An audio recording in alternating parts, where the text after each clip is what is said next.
Hi everyone, welcome to our Insight to Impact Network meeting. Really great to have you all here. I think we've got a big chunk of people already in the meeting, so we will go ahead and get started. I'll just see we've got a message in the chat. Let's have a quick look. Okay, yeah, no problem. Do please, if you need to keep cameras off for connection issues or any other reason, feel free. Just kind of do what you need to do if you've got things ticking over in the background and everything like that. Absolutely fine to have cameras turned off. I would just ask that if you are asking a question or speaking in any of the Q&A sessions or in the collaboration space at the end, if you're able to and happy to turn your camera on, that would be fantastic. Just helps to see who is speaking.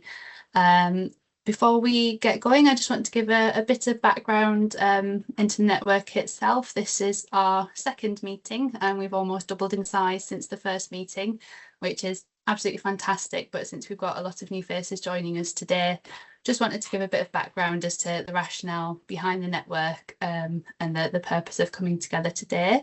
So this is a cross-sector, multidisciplinary network, Insights to Impact, and the idea is very much to create a space for conversation, for dialogue, where we can share and learn from best practice approaches to harnessing insight with a view to achieving measurable impact. So it might range from between a number of factors, not necessarily limited to those though. So it might include using insight to target support and identify where there's need.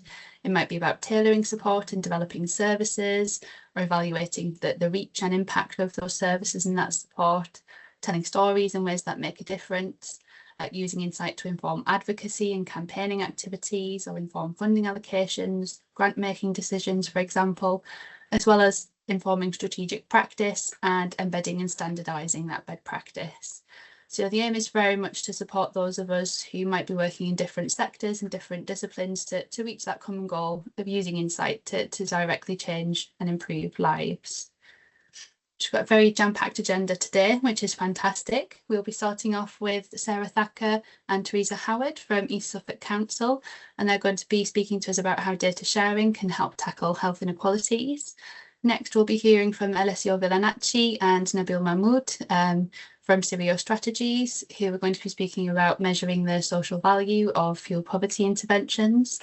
We'll then have a quick comfort break before we move on to hear from Anna Cook, who's Head of Communications and Campaigns at NEA, National Energy Action, and she'll be talking about lived experience, but for who and how, ethical storytelling for the media versus other audiences.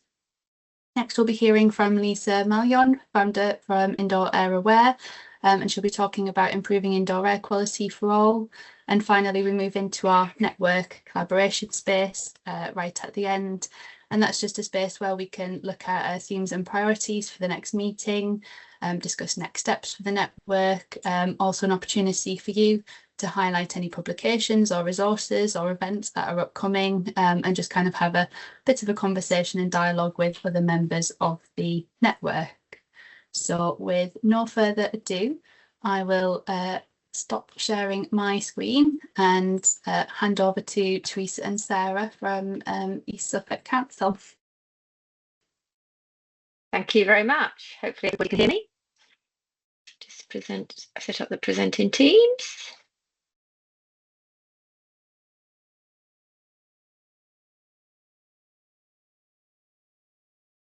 Okay, hopefully you can all see my slides now. So I'm going to start off by giving you a bit of a background to health and housing in Suffolk, to then move through how our schemes have evolved, because we've been doing this work for quite a long time. So I'm Teresa Howarth. I'm the strategic lead for, can I present in teams? Hang on, bear with me a moment.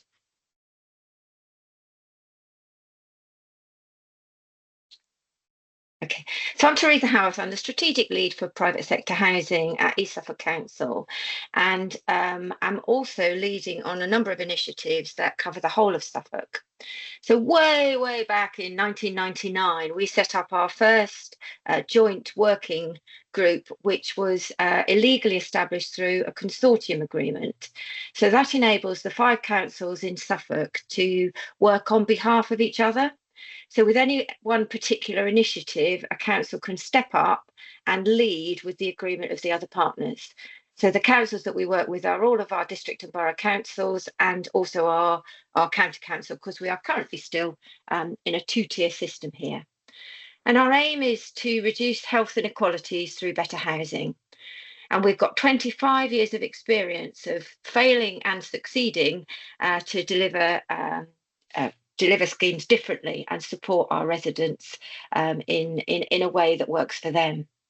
We have been successful in bidding for external funding and have done most of the government and other external organisations schemes over those 25 years.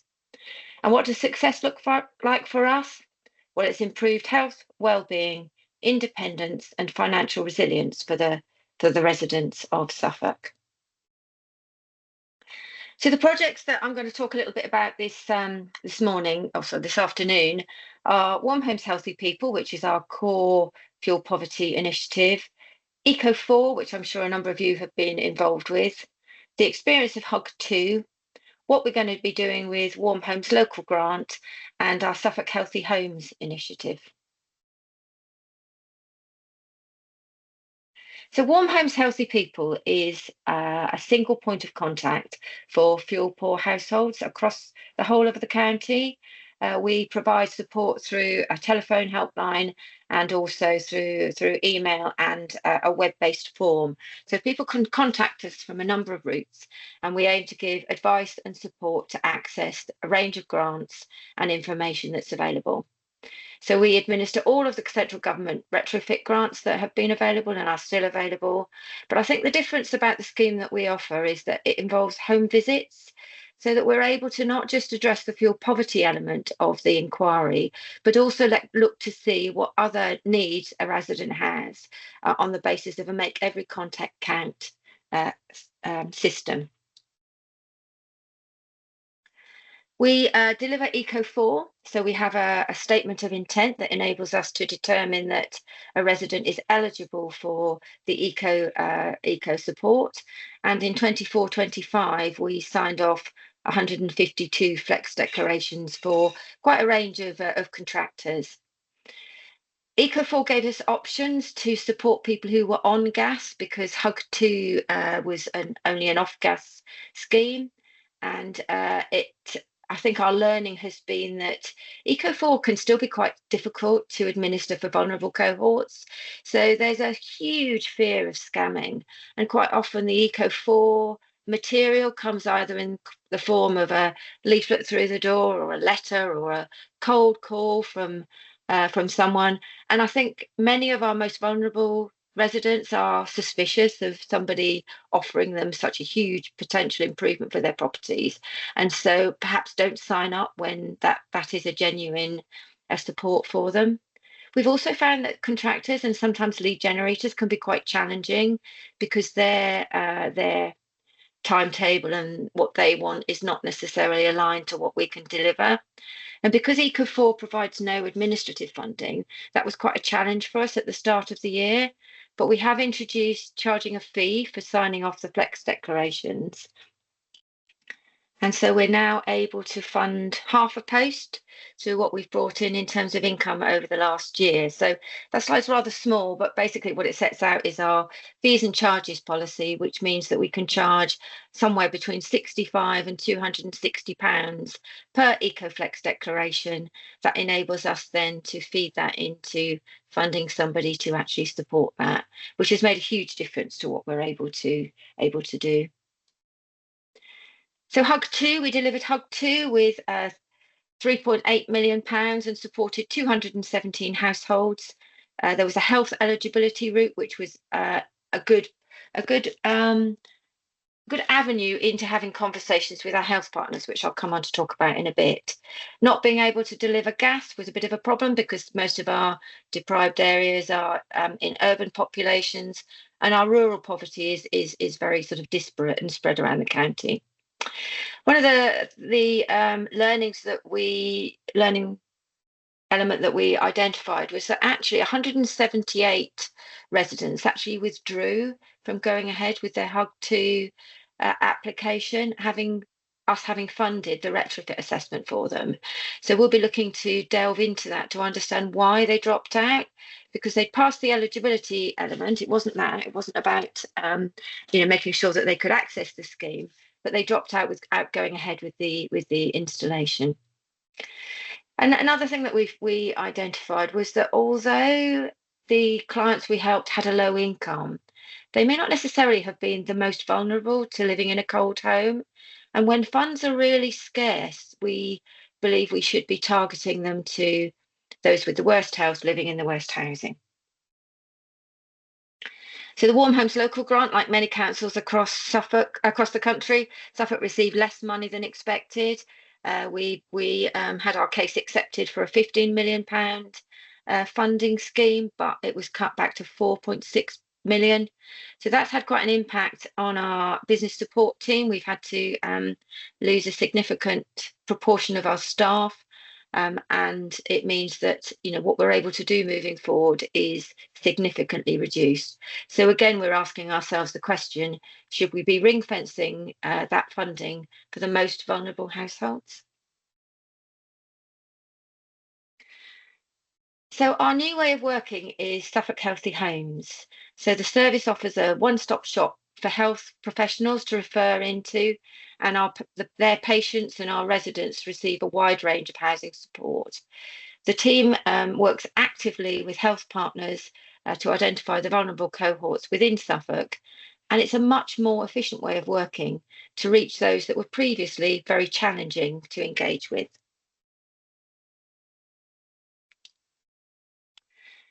The Suffolk Healthy Homes group came about as a result of Suffolk Housing Board, which is our governance group made up of strategic housing leaders across the county. They identified that there was a need for us to focus on housing as a wider determinant of health, and asked us to establish a subgroup to look at that. So there are over 100 partners registered with that subgroup. So they're from health, social care, voluntary sector and local authority. They obviously don't all attend all of our meetings, but they're all kept informed about the work that we're doing. Although looking at the attendees here, there seems to be no reason why they couldn't all attend, because there's over 100 of you on the call today. So the start for that group was actually to look at the health and housing needs assessment, and our colleagues in Suffolk Public Health who produced that were delighted that for the first time that report wasn't going to sit and gather dust on a shelf, but actually there was a group that was looking at the action points and working out what we could take forward as a group. So one of the key pieces of work being developed at the moment is a training programme for health staff to help them to understand the impact that poor housing has on health and how they might be able to make a difference through the work that they do in terms of referring patients to us. So in year one of Suffolk Healthy Homes, Suffolk Public Health provided funding to enable us to establish a group of housing support officers. So these are the individuals that engage with the most vulnerable via a home visit, but not just one visit, they will support them on the journey. So our normal model was a single visit to identify and signpost. The vulnerable support officers work much more closely with the individual, depending on their needs, to make sure that they do navigate towards the end of any programme that they're eligible for and do receive the full benefit. And this year we've been delighted to have funding from NEA under the Warm Homes Healthy Futures programme to be able to continue that work, which was under threat from having to finish due to lack of funding. So the way in which we are reaching our vulnerable cohorts needed new data sharing agreements. The data sources that we're looking at are open data like the EPC register, information from our areas that are recorded as in IMD areas 1 to 3. And we're fortunate in Suffolk that we were able to commission a county-wide housing stock condition database from the Building Research Establishment.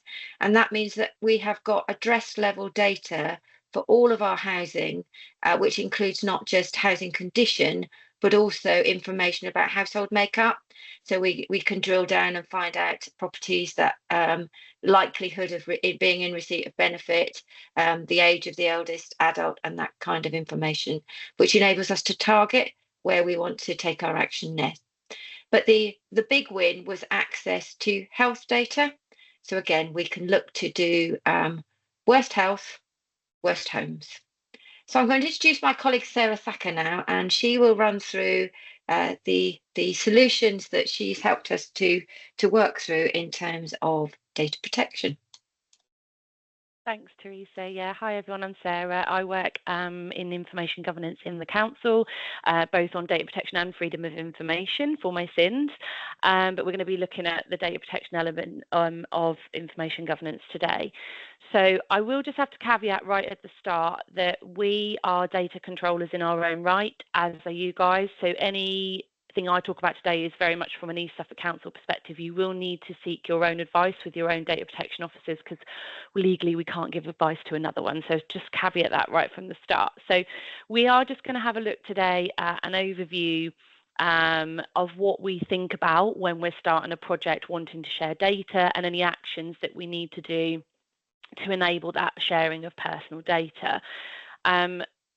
Very high level bullet points on screen, but we'll talk around the fact that this is in relation to some support and some funding that Teresa had available to her that was allowing her to make improvements to homes and achieve lots of things off the back of that. But predominantly we want to prevent category 1 and 2 hazards, and Teresa will come into more around the methodology around that in a moment, but we'll look at the data protection elements. So right from the very outset, we in East Suffolk Council, and would suggest this to anybody, is to engage with your data protection team or your data protection expert at the earliest possible stage that you can, and really be quite specific over what you want to share, why you want to share it, what you want the outcomes to be, because all of that information then allows us to look at what your lawful basis will be to allow that sharing to happen. So right from the early onset for us, Teresa approached me and said, we want to share some data with the NHS or the Integrated Care Board, and we want to share some EPC rating data with them so that the NHS can then overlay that with some respiratory conditions data. Outcomes being that we want to be able to reach out to our residents to say, you're eligible for support. So as soon as I've got all that information from Teresa, we're then looking at our lawful basis from there. How do we do that compliantly? Now, as a local authority, we have quite a few statutory duties conferred on us that say we have to do certain things.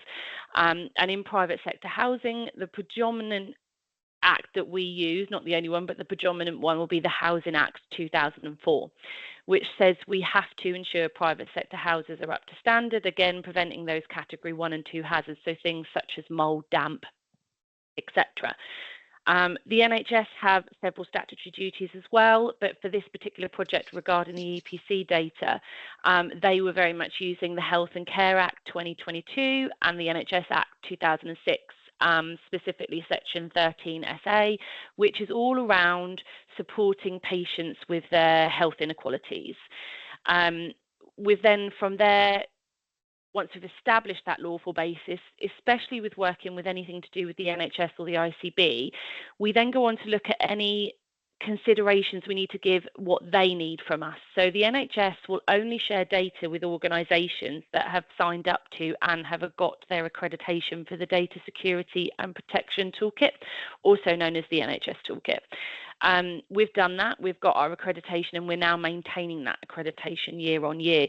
It's quite vital. It effectively says you've got all the technical and organisational security measures in place to protect their data, because it is very sensitive what they hold and share, and rightly so, they're quite precious over it. So that toolkit effectively says you can meet all of their requirements, and you get a big tick in the box that says they can share data. So if you haven't had a look at it, I would, if you're wanting to utilise NHS data or put a proposition towards them or a use case towards them, you can say you've already got that, which will be a big tick to get you going.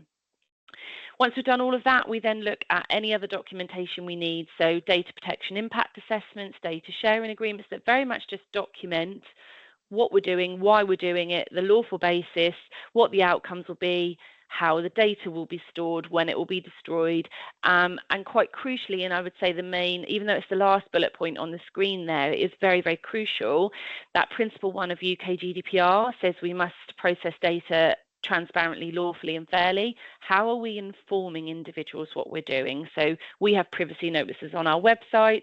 When Teresa's team go out to individuals, they have forms that they complete. They have little mini privacy statements on those that says, this is our lawful basis, this is what we're doing and why, this is how we'll handle your data. So all of that sharing of data very much allowed for us to then get NHS data back. And I would say the real positive here is we've been able to go out to individuals to say a clear positive message of you are eligible for support rather than you might be. That's much more impactful. It's much more beneficial to the residents and in turn us as an organisation as well.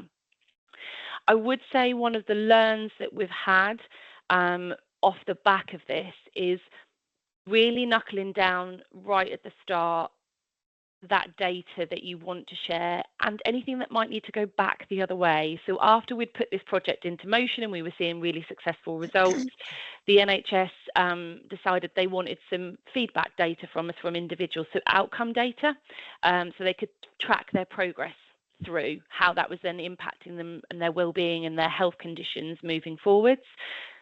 If we'd have known that at the start, we'd have built that into our process and it would have very much fallen into our public task lawful basis to do that.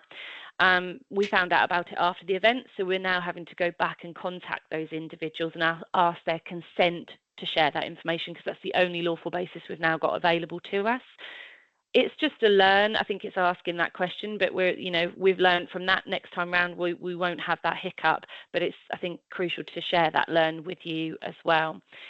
I think finally, just to say, as I said at the start, a lot of our information sharing that we do falls under public task and it will fall under the Housing Act 2004.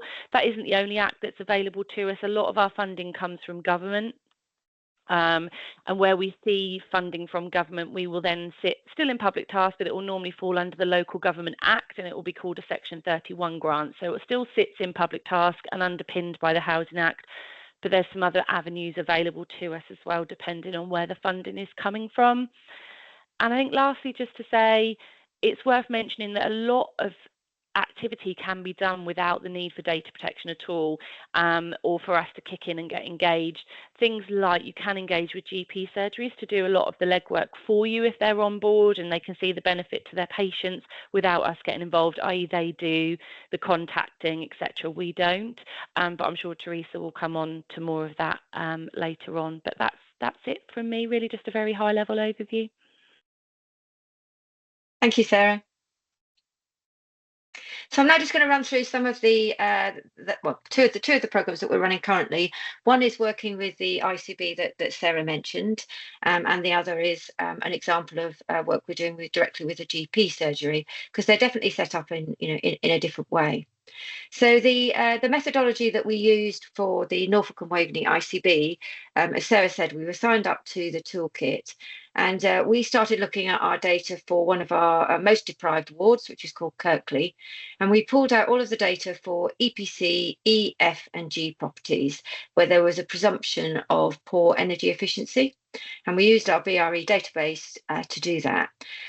We actually then screened that data down because there were a huge number of properties that sort of fell into that category, so that we then looked at some of the other elements of the data that we had to produce a likelihood of fuel poverty as well as an EPC, EF or G. But the only information that we shared with the ICB was the EF and G data, which is publicly available with a postcode search, and therefore there were no concerns about just sharing that. They reviewed that data and overlaid it with their respiratory patient data, and they identified 670 households living in the EPC, EF and G addresses that we'd identified. So those patients were sent a letter that was jointly branded. So it had an NHS logo on it and it had an East Suffolk Council logo on it. And basically what it said was, "Dear Mr. So-and-so," because we'd been provided with the patient's name, so we didn't have to write to Dear Occupier. "Dear Mr. or Mrs. or Miss So-and-so, here is a letter advising that you are eligible by virtue of your health condition and the property that you live in for some funding to improve the energy efficiency of your home." Paraphrased, obviously. And we will be calling you within the next 14 days to see whether you'd like us to take this further for you. So it was a different way of working because we had a name, address, and we had a phone number that we could follow up on them with. So what we found was the triangle on the left is the 437 letters that we sent. 200 people responded. So they either responded by directly calling us in response to that letter, but most of them picked up the phone when we called them and were happy to have a conversation with us about the letter that they'd received.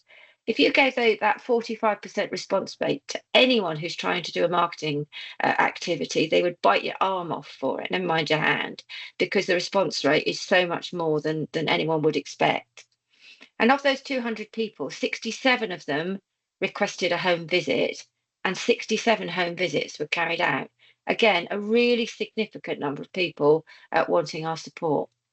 And on the right-hand side, we've got a list of the outcomes. So a second from the top, there were 23 people who we were able to refer on for the Warm Homes Local Grant. So we knew they were eligible by virtue of their health route and their property's EPC, and they are awaiting further outcomes as a result of that funding stream now becoming. I think several of those actually went forward for ECO instead and have had works done, and I've got a case study a bit later on about that.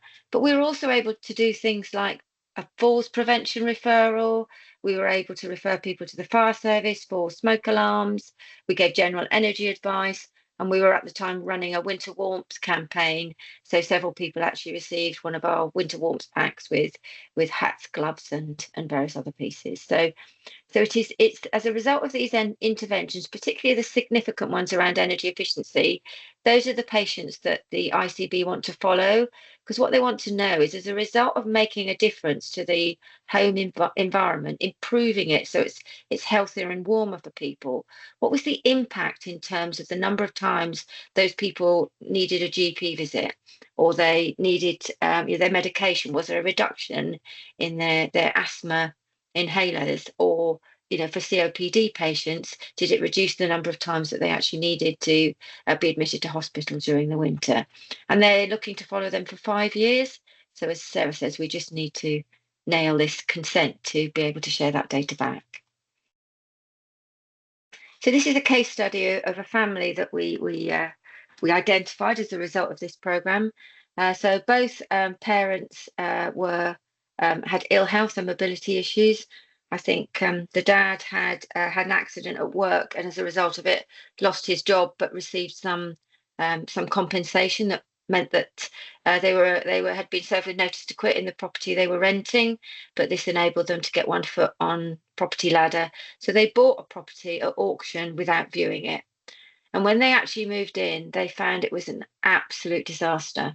There were only 3 rooms that they could occupy, so their eldest child had to sleep on the sofa. There was no heating, no hot water, and the property was in significant disrepair. So they'd really bought a pig in a poke.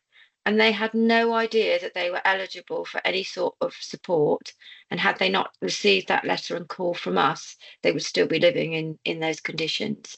So we were able to make multiple referrals for them for Disability Advice Network, to the fire service for heat and smoke detectors, Centres for Warmth picked them up with a referral to Priority Services Register for future supply failures. And the biggest support they got was for referral to ECO4. So they actually ended up receiving a grant of over £30,000, which meant that they were able to have solar panels, air source heat pump, loft insulation, wall insulation and replastering done. But in the meantime, we were able to support them with some thermal curtains, some plug-in heaters, and an electric throw. And that was a godsend that got them through the worst of the winter. So this is there before, so you can see that they were an EPC-G. They had no loft insulation, no wall insulation, no plaster on the walls, and it was generally a bit of a disaster. Afterwards, they'd moved up to an EPC-B, and their comment was, "Great news, we have central heating and it's amazing. We'd like to thank you for all your help and support. This could not have happened without you." And their estimated annual bill savings and over £1,800. So moving on then to our GP surgery. So we have a number of GP surgeries that we're now working with, but the one in Ipswich was the first one. So we signed a data sharing agreement between them, but they took the lead in terms of contacting and identifying patients. So they actually identified their entire COPD cohort, which was 262 patients, and they sent them a text message. So those patients are used to receiving text messages from their GP, and it wasn't unusual for them to respond. So within that, there was more information. So they put a link to on the Burlington Road website. You can find more information about helping you be safe and warm this winter. So again, trusted source of information. They knew they weren't being scammed, and they could find out more information. So what we found here was that of the patients that were sent a text, 63 people responded, and so far we've completed 51 visits.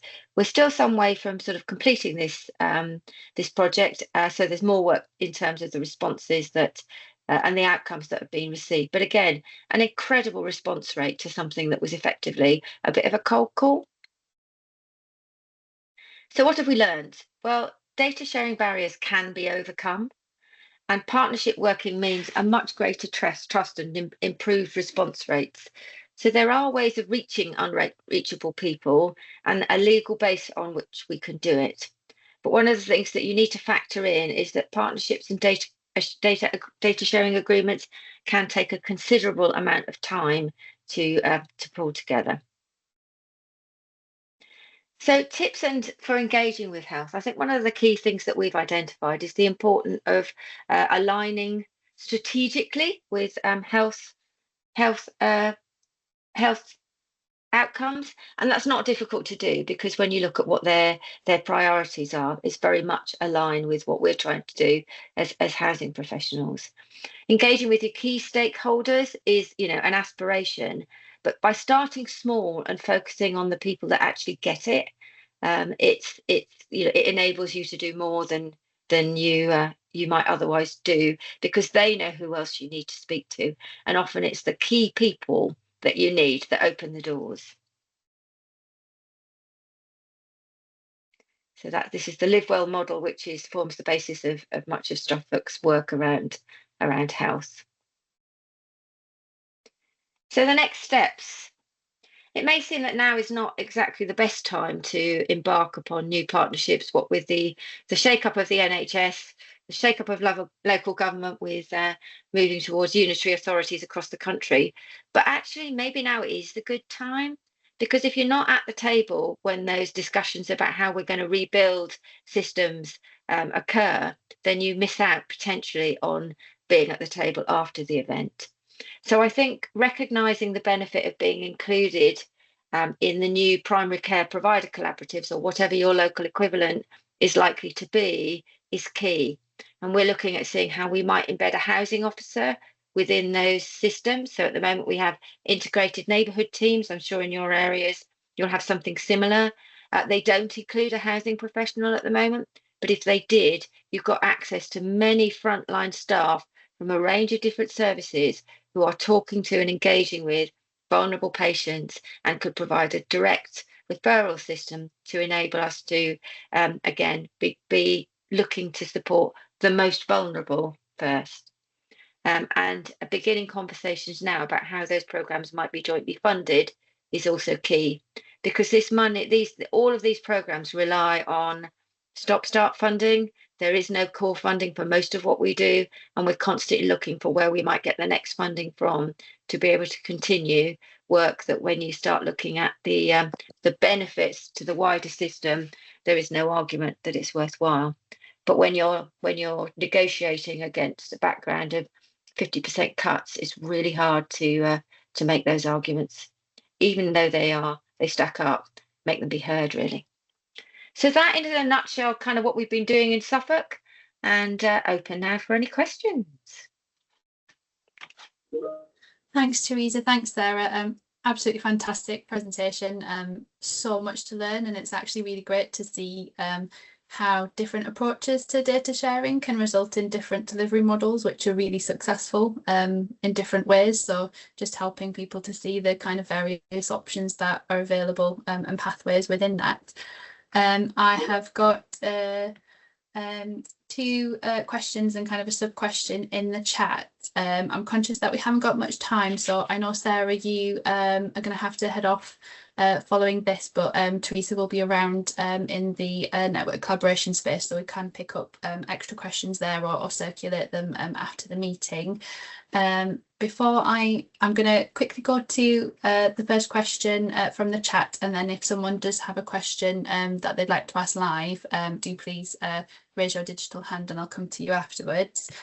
So the first question related to how you got around fear of scams regarding the delivery of Eco4, and then a sub question within that relates to overcoming fears that resulted from previous negative experiences. So people had works installed that had poor workmanship or had kind of negative hearsay stories from friends and neighbours.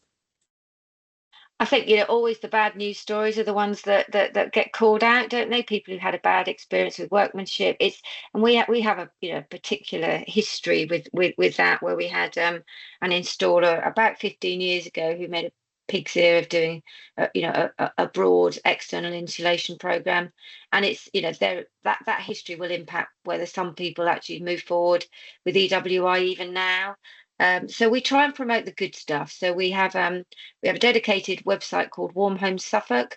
So when people are working with us on the Eco4 programme, we ask them to provide information about that website. So it's very much council endorsed, and people can go there and they can send inquiries directly to us and get a response from an East Suffolk Council email box.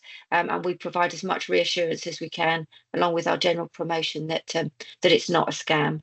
But that they do come up and they are terrible, and people lose significant amounts of money or have really poor work which detriments their homes, and that is a challenge, I think, for all of us. Yeah, absolutely. Thank you for that. I've got another question in the chat. Can I just check, is there anyone who would like to ask a question, particularly of Sarah, live, before I move on to the next question in the chat? Cannot see any digital hands which have been raised. So we have a question from Vicky, who wants to know, when the feedback's gathered and sent to the NHS, is there a way to anonymise it so that it can be shared more widely? And she's thinking here about helping it to persuade health colleagues to get on board with it across local authorities and help with funding applications.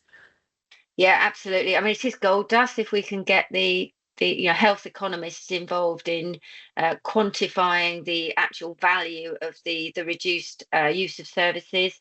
So absolutely, we will be sharing that far and wide, maybe through presentations like this, to look at what the potential savings are when you introduce that, and that then gives you the extra oomph to be able to say, if you fund us, your return on investment is 3-4-fold, because the reduction in health costs as a result of investing in staff to support housing improvements is pays for itself time and again.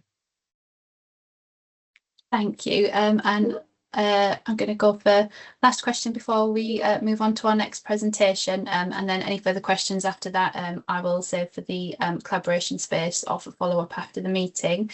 So this question is from Zubaida from Greater Manchester ICB, and she's wondering if you're able to give any more detail as to how you identified the people who came through the GP surgeries. I think this is in relation to the cohort with COPD.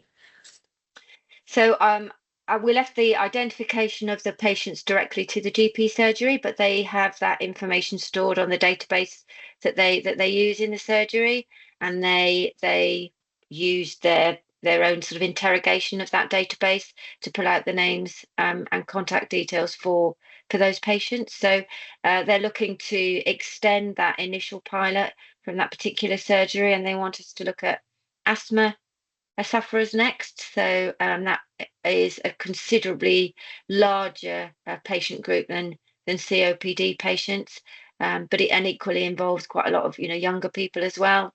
And the golden nugget, if you like, is to identify households at risk of developing asthma, so to try and get in there even earlier before it becomes a problem. So lots of opportunities, I think, to explore other avenues around patients at risk and patients suffering from a range of different conditions. Thank you. And I can see we've got some more questions in the chat, which we're not going to cover right now because we do need to move to our next presentation.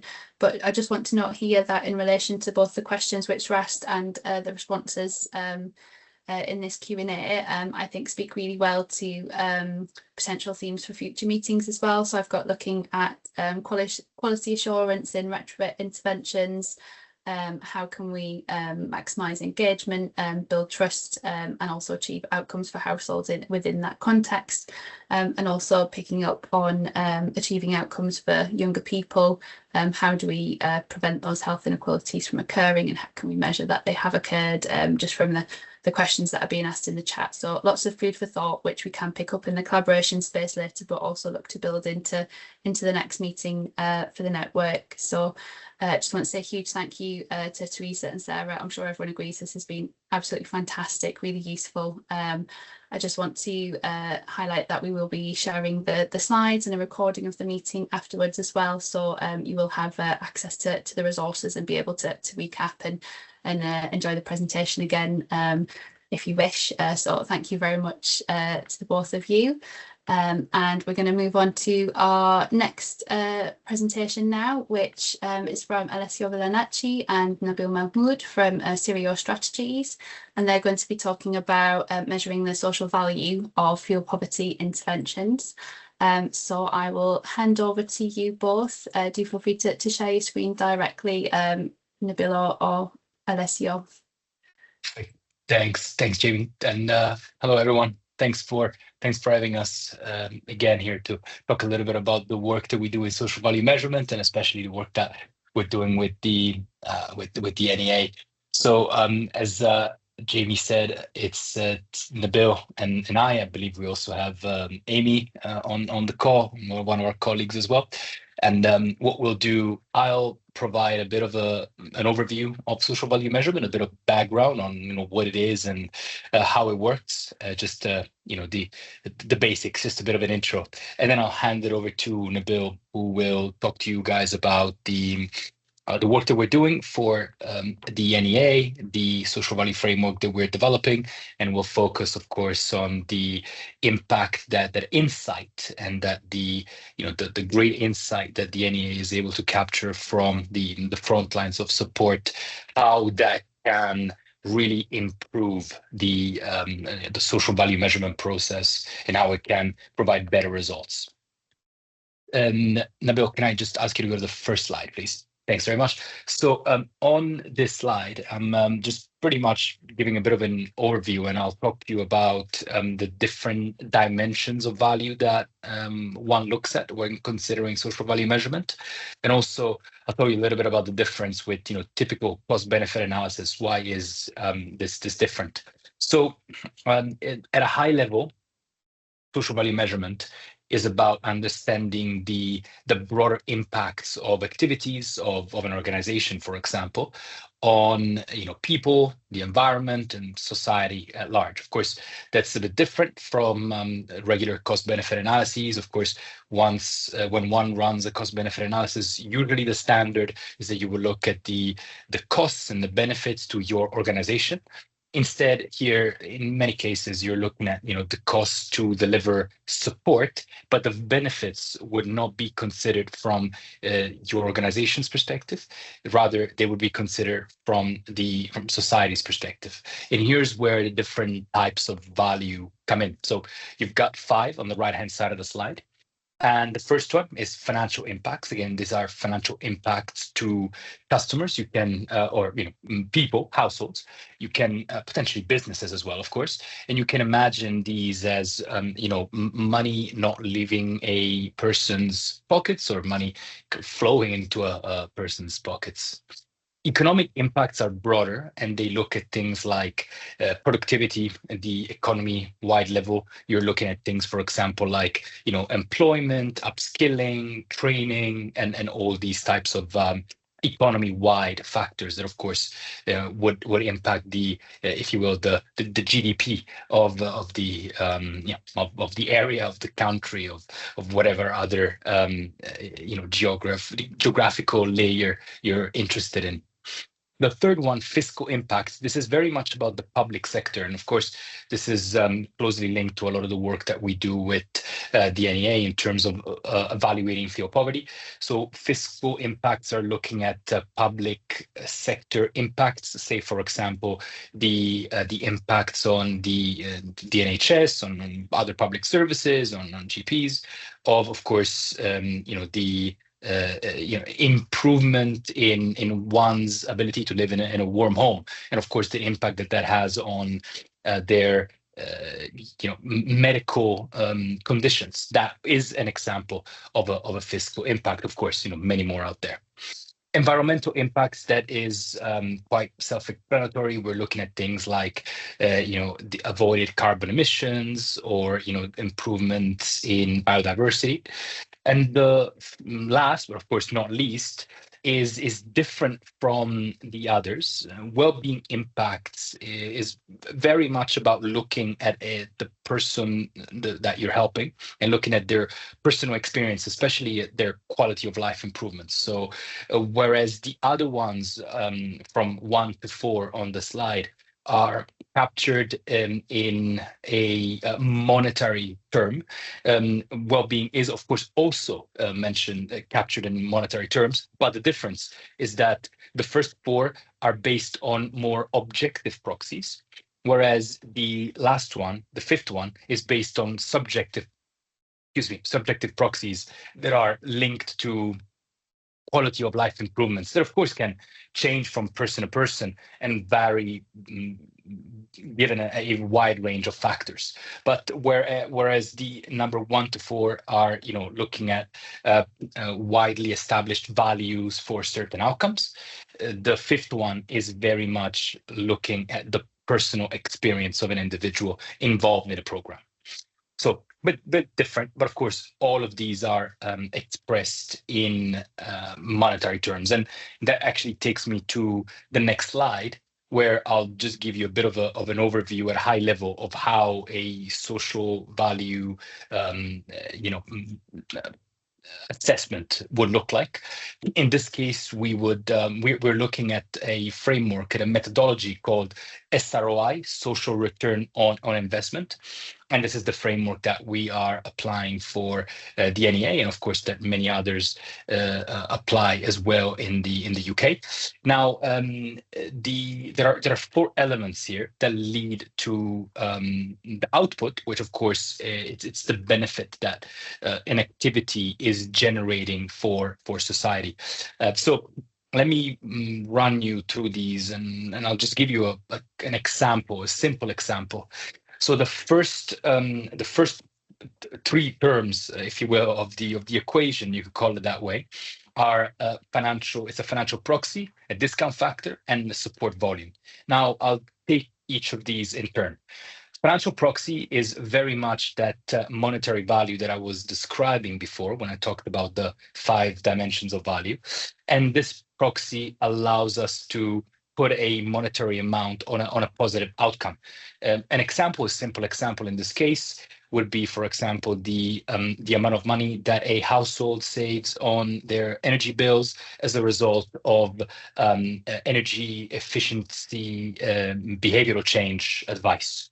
And in this case, for example, we can assume that it could be a number like 32. That, of course, is a made-up number, just an example. But that, of course, is expressed in monetary terms with a pound value. The second element, which in reality is more of a set of elements, we're looking at discount factors. And discount factors are really you can imagine them really as percentages that you would apply to this calculation to lower the amounts of benefits that are expected, to really model what reality looks like. Let me bring that to life with an example.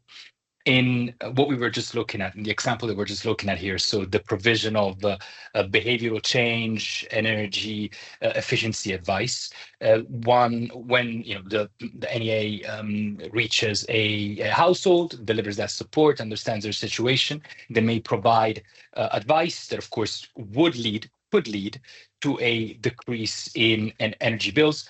However, it's important to consider that it's not in every single case that it is expected that that customer will go ahead and implement that advice. Some may just decide not to implement it. Some may forget about it. Some may have some other reason for not doing it.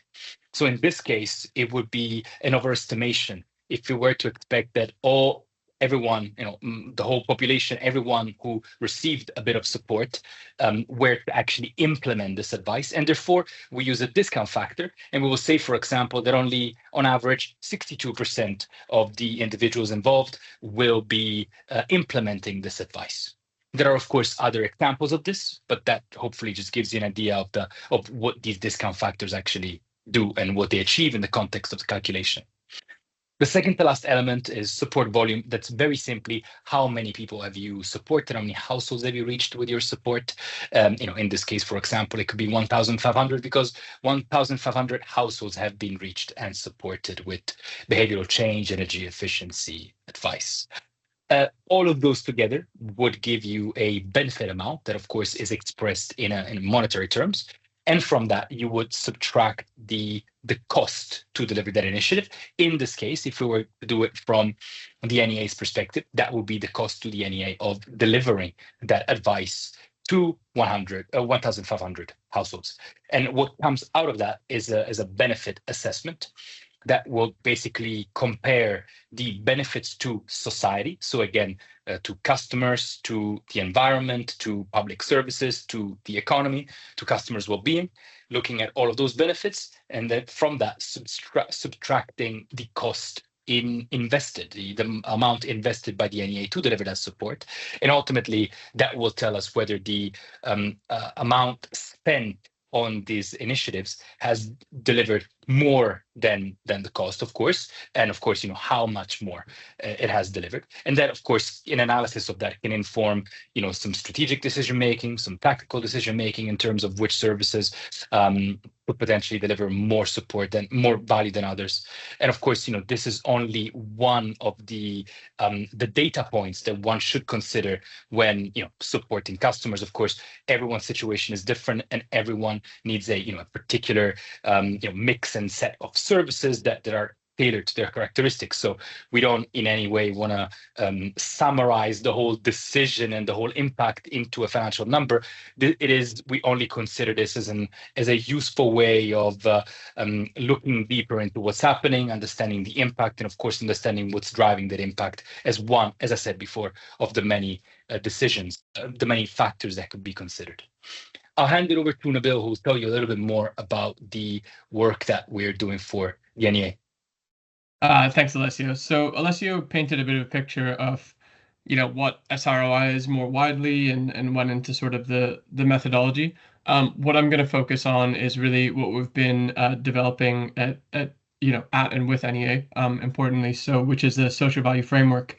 Of course, we can't be blind to the fact that NEA has long and arguably exists to deliver services with meaningful outcomes. But the work that we've done is essentially about making that impact that little bit more visible, measurable, and actionable.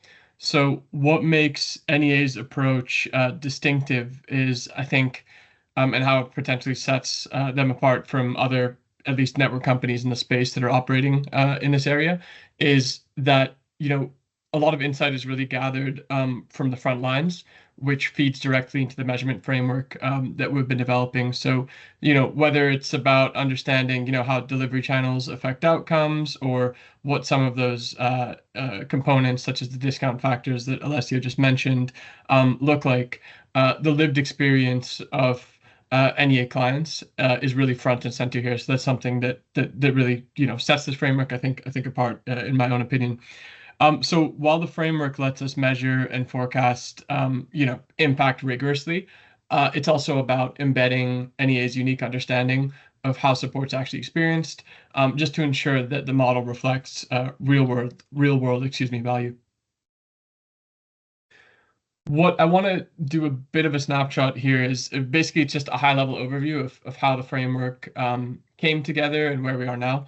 I won't go sort of cell by cell. I think it's just we want to paint a bit of a picture of the process and what's been going on. But basically we started by defining outcomes and agreeing how to measure them. So when we say outcomes, that's really turned into the different activities or benefits, if you will, that NEA can provide to their clients. But I think one of the points that's really important through the lens of this meeting is some upcoming elements. So stages 6 and 7, which is where we see NEA's insight playing a central role going forward. At the moment, we do have something that's already been built, and I'm going to go into in a second, that contains insight from the past, but the later stages ensure that it stays future-proof and the model can be refined over time using the organization's own data in a non-static manner, so that it's not reflecting value that's just theoretical, but also that value that's being delivered on the ground in a day-to-day. And I think in a sense, this is kind of where NEA's, I guess, if you will, superpower comes in. It's the ability to continuously apply that insight over time as it changes to sharpen and improve the framework, but also by virtue of the framework, the outcomes of what's being delivered to clients, which is obviously so important and so central to the NEA mission. Again, just a quick slide. We wanted to just cover the different components of the framework, just to kind of lay that foundation a little bit, if you will. There are 3 core elements. So there's an inputs database, which I'll go into in a bit more detail through the lens of the insight element, an SROI tool, and a data collection process. So all of them are grounded in evidence, but they're also, as we've mentioned, all designed to respond to insight, both looking backwards, but also live insight over time. So what we have is sets of proxies and discount factors, which you remember Alessio spoke about.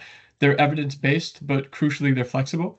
And the tool is actually it's been designed to be simple enough for staff to use and feedback on. So really, what you have with the data collection process is that it's built to evolve and feed into the other bits so that NEA can keep improving how it tracks and reports value over time. Really, the summary here is that it's a live system, and NEA's role in shaping and updating that is what keeps it real and relevant. There's a lot of social value frameworks in place that aren't really, they're a bit static and they aren't updated, and I think you lose your value even over the course of 6 months if that happens. So one important element here that's really centric to design, which I'm hammering home a little bit, I know, it's just to keep that up to date. Just the last couple of slides, we want to dig in a little bit to the standardized data inputs that we spoke about, as well as the tool. So in terms of the standardized inputs database, that's really where we translate NEA's services into monetizable outcomes. The database itself includes over 100 evidence-based proxy values, as well as those discount factors that we've been speaking about. It's all been co-developed with NEA staff, basically just to reflect service delivery and reflect data in the past. And that's another point where insight makes the difference. A lot of the proxies, that we're sort of using actually reflect that delivery data. So for example, we can highlight one of the activities that we've captured here, which is the provision of behavioral change advice, basically energy saving tips at home, if you will. So there's a couple of benefits that are included, which are annual bill savings and annual carbon savings. And of course, these are taken from, these are evidence-based, taken from sort of reputable organizations such as the Energy Saving Trust. But even if we don't have the exact proxies, and I think that you will definitely over time, the discount factors are still catered to the NEA. So, based on NEA data that we've held to date, we understand that that number Alessio was speaking to earlier, it wasn't made up. Actually, the 62.3% is based on data that's been tracked and insights that have been sort of, taken out from the NEA. That's the proportion of NEA clients that have reported positive behavior change after receiving this exact type of advice. And then, there's also a bit of a consideration of the amount of clients who may have accessed similar support without NEA's intervention. And again, these are elements that NEA's data is fed from. So by embedding these sort of figures into the database, it's really just ensuring that the valuation is not only grounded in assumptions, but also based on what's happening, which is what makes it increasingly sort of, I guess, powerful over time. The last point here that I want to cover off before we go into potential Q&A is just how it all comes together. So really what it does is the tool takes the inputs that we've been speaking to in depth now and runs evaluation, basically provides the users with a very simple interface where they need to select activities, indicate costs and beneficiary data, and will be greeted with a set of social value results. And I think what's important is not just about it being automated, it's about the accessibility. So it's really been designed for non-technical users in spite of the vast amount of data that's gone into it. Basically, it enables teams across NEA to use the model, to test different scenarios, and sort of, apply their own insights, I suppose, to explore what works and, how they might want to change delivery going forward. So again, just that ability to apply learning isn't something that's separate. It's actually baked into the tool itself. Just to sum things up, we've put together this framework that's built on evidence, but it's also powered by insight, which is very critical. So, whether we're speaking about shaping proxies, refining the tool, or evolving the data collection process, that insight from NEA's frontline delivery strengthens every facet. That's all from our end, but happy to hand it back over to Jamie or take any questions or dig into any of these elements in more detail. Thanks both. That was really, really useful, really interesting. I've got lots of questions in the chat to pick up on, and I can see that Carol has her hand raised already. So I think we'll go to Carol first, and then we'll pick up some of the questions in the chat. Oh, hi. Thanks very much for that. I just wanted to ask, in terms of timeframes, how long a period do you measure your impact from the SROI, and is that then discounted? Yeah, of course. So we'll start with the second question. It is certainly discounted. It's all aligned with Ofgem's cost benefit analysis template, which is something that's used as sort of a basis of all of the frameworks that we work with, because we work with network clients mostly. And the time frame that we've been agreed upon was, I believe, let me double check, I think it's 2015, because we wanted to do a little bit of backwards looking, especially to see potential benefits, just in terms of how things changed pre-COVID. We know how much the world has changed since 2019 and 2020. So it gives a little bit of backwards looking, and it goes up to 2050, which is aligned with, I believe that's the length of the Ofgem CBA template, but it's also kind of the amount of time that I think we're finding in the industry where quote unquote reliable inflation estimates or carbon benefit valuation sort of metrics exist. So 2015 to 2050 for now. Oh, thank you. And just another question on that, is that using the government Green Book discount rate? Yeah, exactly. Okay, Exactly. So the 3.5% social discount rate. Thank you. Of course. Thanks, Carol. Yeah, I can see Giovanni, you've got your hand raised as well, so we'll come to you next, please. I guess my question is part question and part comment.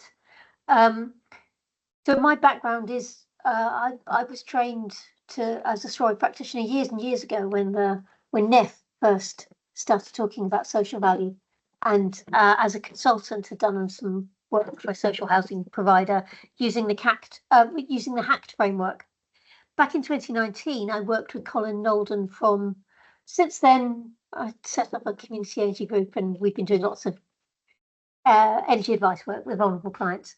Back in 2019, I worked with Colin Nolden to do a social return on investment calculation on the data that we had for the past few years. And I posted the link in the chat. I guess my question is really about one of my constant struggles is first being aware of how important this kind of calculation is, but also how tricky it is to get right. Are there any plans to make this, to build this in? It feels like there's a need for both a case note system that builds in a SROI calculation function, analysis function. Is there any plans to provide that long term? Because it feels like, as an NEA member, that we're all us NEA members are, in terms of case notes and reporting, are constantly reinventing the wheel. Thanks, Giovanna. I think firstly, I just want to touch on the point you mentioned that it's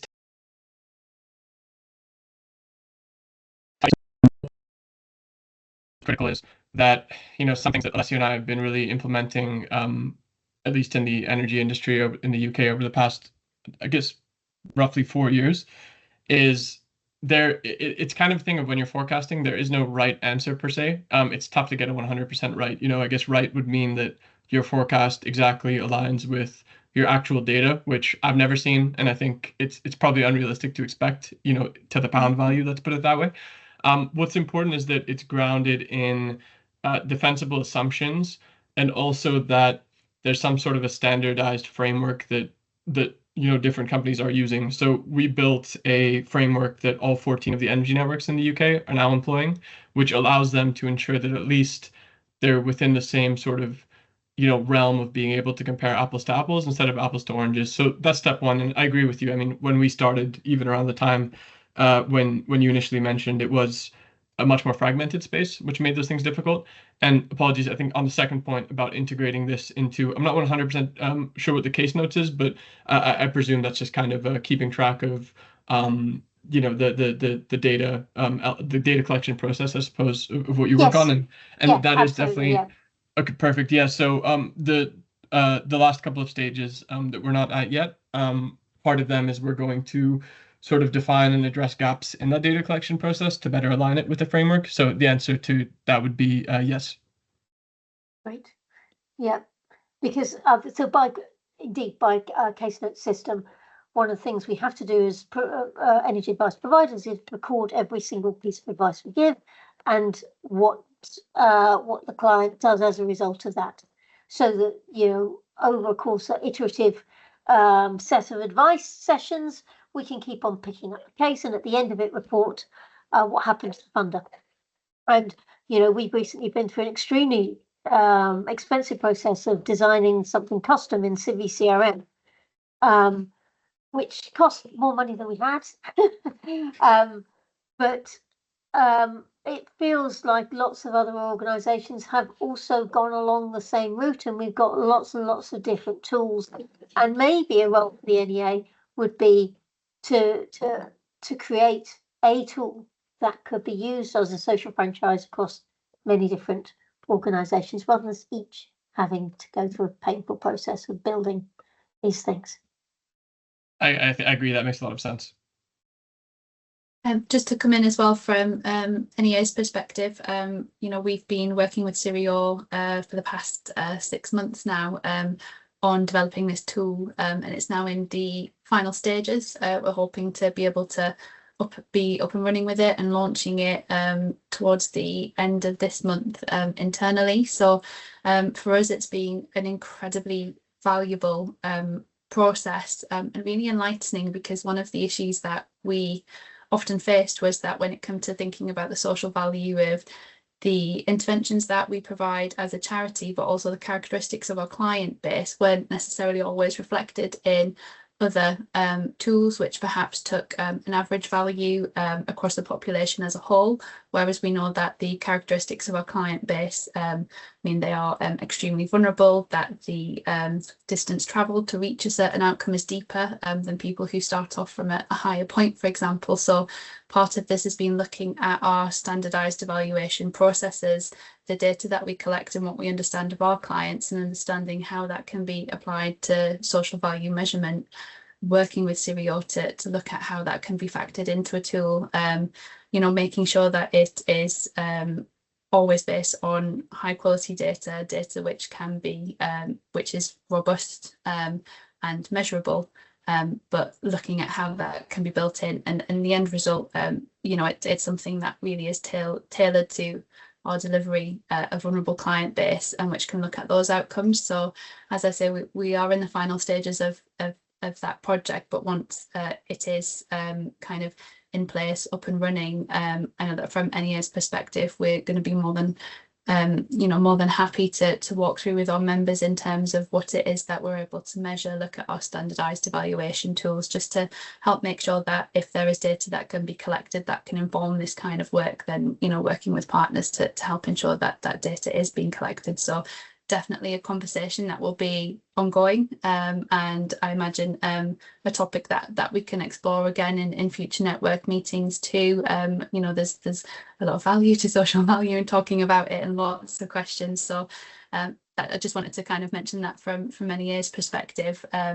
We do have further questions in the chat, so I am just gonna pick out I think we should have time to cover them. We have a question from Lisa, who wants to know how we can factor in behaviour change from the perspective of younger members of a household. So looking at if we can factor in future benefits to behaviour change. Specifically from younger members, I think that's something that we'd probably need to think about and integrate into those data collection process steps. So at the moment we have well-being benefits that Alessio spoke to that are integrated based on, in some elements, NEA-based data. But I think if we collect it on the younger group, that could potentially be fed into the calculation. It's not there yet, but there's certainly an avenue for that to be considered.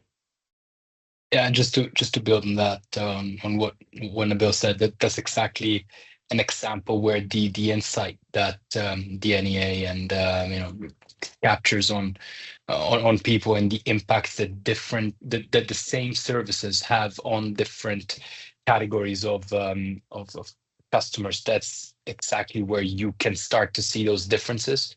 You'll take that evidence, and then that evidence can be baked into the modeling to basically have, you know, a calculation targeted to specific, you know, groups or subgroups of customers. Of course, you know, those can be sliced in many different ways depending on, you know, age groups, you know, gender, ethnicities, and so on and so forth. It all depends on the quality of the data and the granularity of the data that we've got. But yes, in theory at least, it could definitely be done, and that's an example where insight plays a key role. Thank you. And across a similar theme, I'll put these questions to you first, and then I'm happy to give some examples as to the data that we collect from NEA's side in order to feed into a model in relation to some of these. So we've got some questions which look at how you calculate financial value for what would be a non-financial outcome, how often we need to update proxies which are used, and also a question around looking at how we can calculate discount factors. So I think they're quite linked with the data that you measure to feed into it. But yeah, do you have any kind of thoughts on those? Maybe I can take the first one, Nabil, and then I'll pass over some of the other ones to you. So I believe we had one question on how do you put a financial value on something that is not financial in nature. I think the you know, well-being is a good example of that. Of course, you know, life satisfaction is a, you know, it's not typically measured. It doesn't come naturally in financial form. What we would do in that case, we would use the methodologies set out by the Green Book. And so we would look for, in this case, for example, at the well-being value. So the well-being valuation approaches like the WellBe. And we would use specific approaches then again set out by the Green Book to develop, if you will, a standard value for a particular outcome. To give you an example, what is the well-being impact of living in a warm home? So I lived in a cold home, now I live in a warm home. What is the well-being impact on me as an individual? And then that can be quantified via the WellBe that is set out in the Green Book. And what I would say, of course, is that based on the data that we have, you can then segment that across different groups of customers, exactly what I was saying before. So you could have that across age ranges, gender, locations, and a variety of other factors. So that, I hope, at least starts to answer that question. But of course, there are many different ways of doing that across different types of outcomes. Like another example would be carbon. The value of carbon. Of course, there is a value of carbon, and that's what would be used. We don't wouldn't come up with a new value of carbon there, but there are certain things where the literature is not as developed. For example, the value of biodiversity is a more complicated topic, but yes, so hopefully that answers your question. And Jamie, can I maybe ask you to repeat the other two, and maybe Nabil can help me answer those as well? Yeah, of course. We had a question on the how we calculate discount factors, and if there are any examples of how you can kind of capture or establish these. And then following that, we have how often you plan to update the proxies in the model. Nabil, are you happy to? Yeah, sure. So in terms of the proxy updates, that's just something to be defined. In other frameworks that we see that are probably the most up to date, it's typically either a 6-month or an annual update that takes place. So you collect data over the course of a statistically significant enough amount of time, if you will, to properly feed that into something. You don't want to update it just based on a few interventions, if you will. So typically closer to a year. And then the other element was, I think, about how to calculate discount factors. So it does vary based on the discount factor. Some isn't so much a calculation per se. It's just kind of, gathering information based on the interventions that take place to understand the effectiveness tied to things such as, survey responses, for example. We've put together some sort of calculation, some discount factors that estimate the effectiveness of different delivery channels of providing information. So, if you speak to someone face-to-face, if you do a webinar like this, if you call someone over a phone, and that was developed through essentially surveys that were held with vulnerability experts in the space, considered, hundreds if not thousands of different answers based on their lived experience. And, you can sort of take averages based on those, if that answers the question. I think that was all. But Jamie, if I know that you guys collect some information on discount factors as well, feel free to chime in if you don't think I fully covered that off. Yeah. So just from our side, in terms of being the kind of data collector, on the discount factors, one of the things that we do is survey clients at different time periods after an intervention. So if they've had an advice-based intervention and perhaps crisis-based support, we survey them and interview them 12 weeks after they've had the intervention, and that's kind of the accepted time frame for habit formation as well. So once someone has formed a habit, there are kind of key events that might act to break that habit, but if they don't happen, you can assume that that behaviour will be in place. So that goes into looking at what our discount factor would be as to how many people have assumed that habit. If it's kind of a larger intervention like a retrofit, we will go back to them 6 to 9 months, 12 months after the intervention to look at what the impact has been. So just kind of feeding that into how we look at our discount factors. And just really quickly before we move on to a break, because I'm conscious of time, on the questionnaire and on the non-financial outcomes, I know you've mentioned the example there in the chat of such as contacting an energy supplier on behalf of a client who's unable. From our side, I would suggest looking at what the next layer of outcomes from that would be. So the outcome itself isn't contacting the energy supplier. The outcome is what comes out of that call. So is it that the client is unable to sign up to a new tariff? Is it that they are unable to sign up to the priority services register? So having that extra layer of outcomes that you can record following that call as to what it achieved for the client, and then associating those kind of subsidiary outcomes with the financial value rather than the overarching they had a call. So I'm gonna leave it there. I'm conscious that we are running a bit over time. I'm gonna break for 5 minutes just to allow for a comfort break, and I'll steal that time from the collaboration space. But I just wanted to say a huge thank you to Alessio and Nabil. Really, really interesting, engaging presentation, and just I can see lots of questions emerging from it. I think there's a lot of appetite to understand this more widely. So again, we can discuss further in the collaboration space, and again, keep the conversation going after the meeting and at further meetings as well. So thank you. We're going to break now for 5 minutes. So we'll come back just before 2 o'clock. Be very specific. I'll say at 1:58. And then we can move on to Anna's presentation, who's going to be talking us through lived experience for who and for how, looking at the difference between client case studies for media and other audience as well. So thank you, everyone. Thanks for having us. Thanks all. But we are really pleased to welcome Anna Cook, who is Head of Communications and Campaigns at National Energy Action, who's going to be talking about lived experience and how we tell stories ethically, both for the media and for other audiences. So Anna, I will hand over to you. Brilliant, thank you. So yeah, I'm Anna, I'm Head of Communications and Campaigns, and this presentation focuses specifically on how the media is different from other audiences. So my background, so what we'll cover first is what lived experience is, what the story is, and then we'll look at how media, research and policy are different. We'll also look a little bit about what the media wants and the risks and the mitigation, and then hopefully end with some ethical principles that we follow. So I was a national newspaper and magazine journalist for 15 years, and I specialised by the end of my career there in real life stories.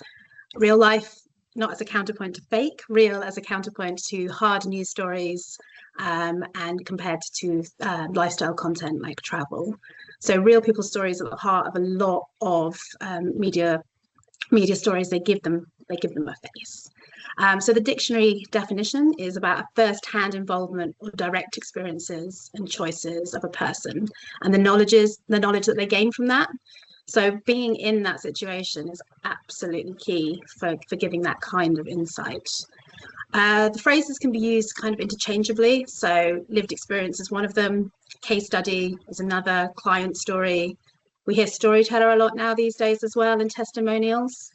We had one person at our conference who we asked to speak who lived in Kent and was experiencing fuel poverty. He asked us to use the term for him about living experience. He felt the fact that he was living through it, it was a current situation for him. It wasn't the past, it wasn't lived, it hadn't finished, he was still going through it. So all of those terminology completely valid. Each one, there are maybe tiny nuances, but each organisation and each media outlet even uses them differently. So for the purposes of this, I'm going to stick with case study because that's the one that I was most familiar with. They all have their pros and cons, but that's one that I'll be using. And the most important thing about a case study or lived experience is that they're giving a powerful, authentic, specific, relatable and detailed account of what they're going through. So around 6 million UK households are currently in fuel poverty, struggling to heat and power their homes. That's a fact that we at National Energy Action use all the time to illustrate fuel poverty. We use other facts too. We say that 12% of families with a child under the age of 5, 36.3% are living in private rented sector accommodation. Around a third are on income of less than 19,000 a year, while almost 60% have health conditions. and that currently householders owe over 4 billion to their energy supplier. This is a really valid, interesting way of explaining the issues that we cover. We've heard from other presenters today how important data is at telling the story, and you need data to tell the bigger picture. But there are other ways of telling the story, and the other way is through case study and lived experience. And that's not to say it's better, it's different. It gives you a different insight into people's lives. So one way that we do this is through video. I really hope this one works, but let's give it a go and see if it works. Yeah. My name's Alicia. I'm from Grimsby. I live in rented accommodation with my 2 children. And life's pretty tough at the moment in all aspects. This house in winter can be very, very cold. Last winter was a struggle because my gas boiler got condemned. So we struggled last winter. And this winter we're going to struggle even more because I can't afford to put the heating on. I'm in debt with my energy bills. I was on a pay monthly scheme. I've had to turn to a pay-as-you-go. I've still got debt on the meters to cover that cost, but then I'm still struggling to top up my meters to sustain everything. My children don't like being cold, especially with my son, because he's sensory. He's got big sensory needs, and sometimes he doesn't like being too warm, but the cold greatly affects him. My daughter, it affects her eczema. So it is a great impact. And I've even had to cut back on stuff for them to make sure I can keep a roof over their head. They don't go out on outings, can't afford to take them to the local leisure centre, or even clothing sometimes. I had to get an advance on my universal credit just to afford the things they needed, which is sad.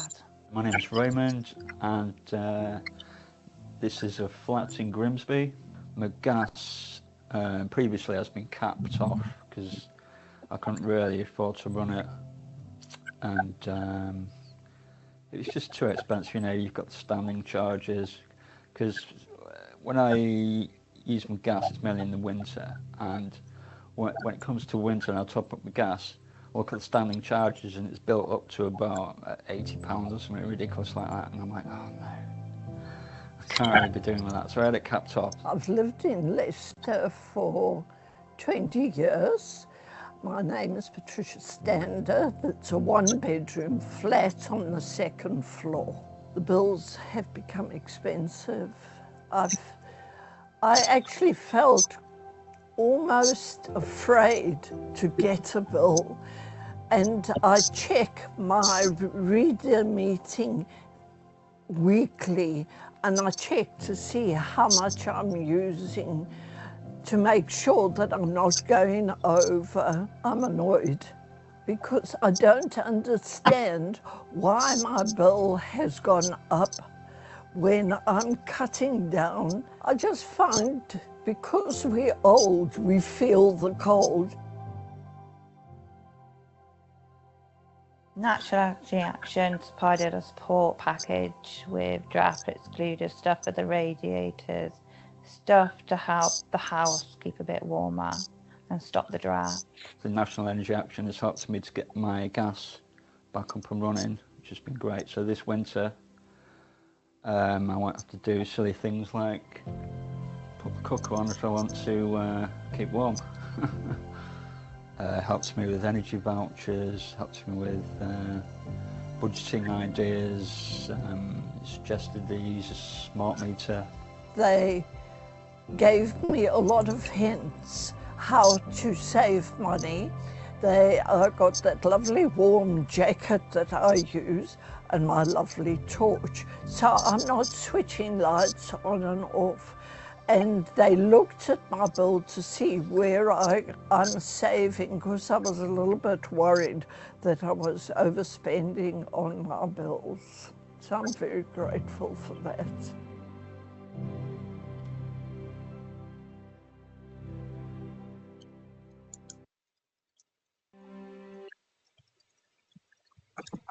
So very heartbreaking stories there. Alicia, Raymond, and Patricia all agreed to share their stories as media case studies for us, and that's why that video exists. And there's other ways to get case studies too. So this story on screen now is the story of Layla. She's one of the people in our lived experience library. You may well have heard of the lived experience library from Jamie before. It's an amazing invention by the Insights team. It means that our advice and triage teams can capture some of the quotes that we get from our clients with their consent. It means that we can then illustrate the stories, and these are incredibly useful for research and policy and sometimes media. So Layla's story, so she moves into a privately rented home with her young children. She has mental ill health and fibromyalgia, and she's struggling on an income of less than 16,000 a year. She's also in debt from her previous property.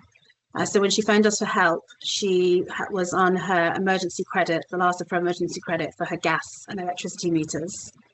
With only a few pounds in her purse, she told her advisor, "I could only give my children half a bag of crisps for supper. I have had nothing for most of the day." It's a really heart-rending insight into what it is like to experience fuel poverty. In terms of Layla, though, we were able to help her, as we were with the other 3 people already featured. So we gave her £147 of energy vouchers. We gave her an air fryer, which helped reduce her cooking costs, a supermarket voucher as well, a coat, wellies for one of her children, one of our winter warm support packs, which Patricia mentioned in the video as well. So you can see a picture of it there. They are packed by volunteers who generously give up their time. They contain a hooded blanket that they can wear. It contains small measures that can be used to help keep some of the costs down on the property, as well as advice leaflets and energy saving light bulbs as well. We also signed up to the Priority Services Register. So it's not all about money. That means that she gets help because she's particularly vulnerable, helping set up a debt repayment plan as well, and signed up to a water tariff. So we can illustrate her story, but also what we were able to help her with as well. But the stories that come through, like I say, are heartbreaking. These are some of the other quotes that we've either heard directly from clients or have read in our lived experience library. So I put my children to bed in coats. That absolutely illustrates how difficult it must be to be fuel poor. The oven costs so much, I consider a jacket potato a luxury item. Obviously not this time of year, but we had one client tell us that there was ice on the inside of their windows. And then quotes about ill health as well. So the cold goes through to my bones. I know it makes my arthritis worse, but I can't just afford to put the heating on. I have a heated blanket, which helps, but the air is so cold, it makes my asthma bad. So a lot of people think that heated blankets are the answer to everything, but if they don't heat the air, then it doesn't help people. And I've had to start rationing showers. If my son's uniform is dirty, I'll dab it clean with a dishcloth rather than put a wash on. So really, really heartbreaking stories that come through. And they come through to us in lots of different ways. We have our lived experience library, which I mentioned, which is where we get consent from clients in a very particular way. So they only go on there with their consent. That's sometimes a written case study, sometimes it's an audio clip. These are really useful to illustrate to different audiences what fuel poverty means. But the way that the media works means that these case studies often don't work for the media. The media ask for different things from case studies. They need to interview them. They need to talk to them directly. They need potentially to have them on video or on audio. They need to answer their questions rather than ones we've asked or rather than the snippet we've clipped from a much longer conversation. So audio and broadcast particularly are much harder. You can't write around it. They have to say their quote, and it has to work with the rest of the story. So those are the different ways that we get them. Again, consent is absolutely key. The advice team bring people through to us, and then we talk them through the process. And at any point they can opt out. It is absolutely not compulsory. So we have to get informed consent, and it's different for the different channels. It's different for the lived experience library. It's different from the media one. And again, they can say they're willing to hear more. They hear more. They might not want to go ahead. They can hear more. They might want to go on our list. But when it comes down to it, they don't necessarily want to do it. They might want to do print only, or they might want to do broadcast only. They could about being anonymous or identified, or sometimes undecided. The media will always prioritise case studies who are identified. it really helps to look into people's eyes. Seeing Aletha and Patricia and Raymond talk is incredibly powerful, being on the sofa with them. So it is rare for the media to do anonymous stories. They sometimes will, but they usually need them to be identified. We're always very clear with our clients how we use their information, and of course GDPR is hugely important, and protecting them as well. They're telling their stories, which can be vulnerable, it can be difficult, so it's really important that they know that they are comfortable with the process. So my other colleagues will be able to talk much more knowledgeably about policy and academia and research than me. The column on the left is the one that I specialise in. But in terms of policymakers, I just wanted to show with this that each area has risks and mitigation, and it's not just the media. I think people sometimes hear media and think that one is the one that has the most risks, but all of the ways of telling people's stories, there are risks, and it's really important to be aware of them.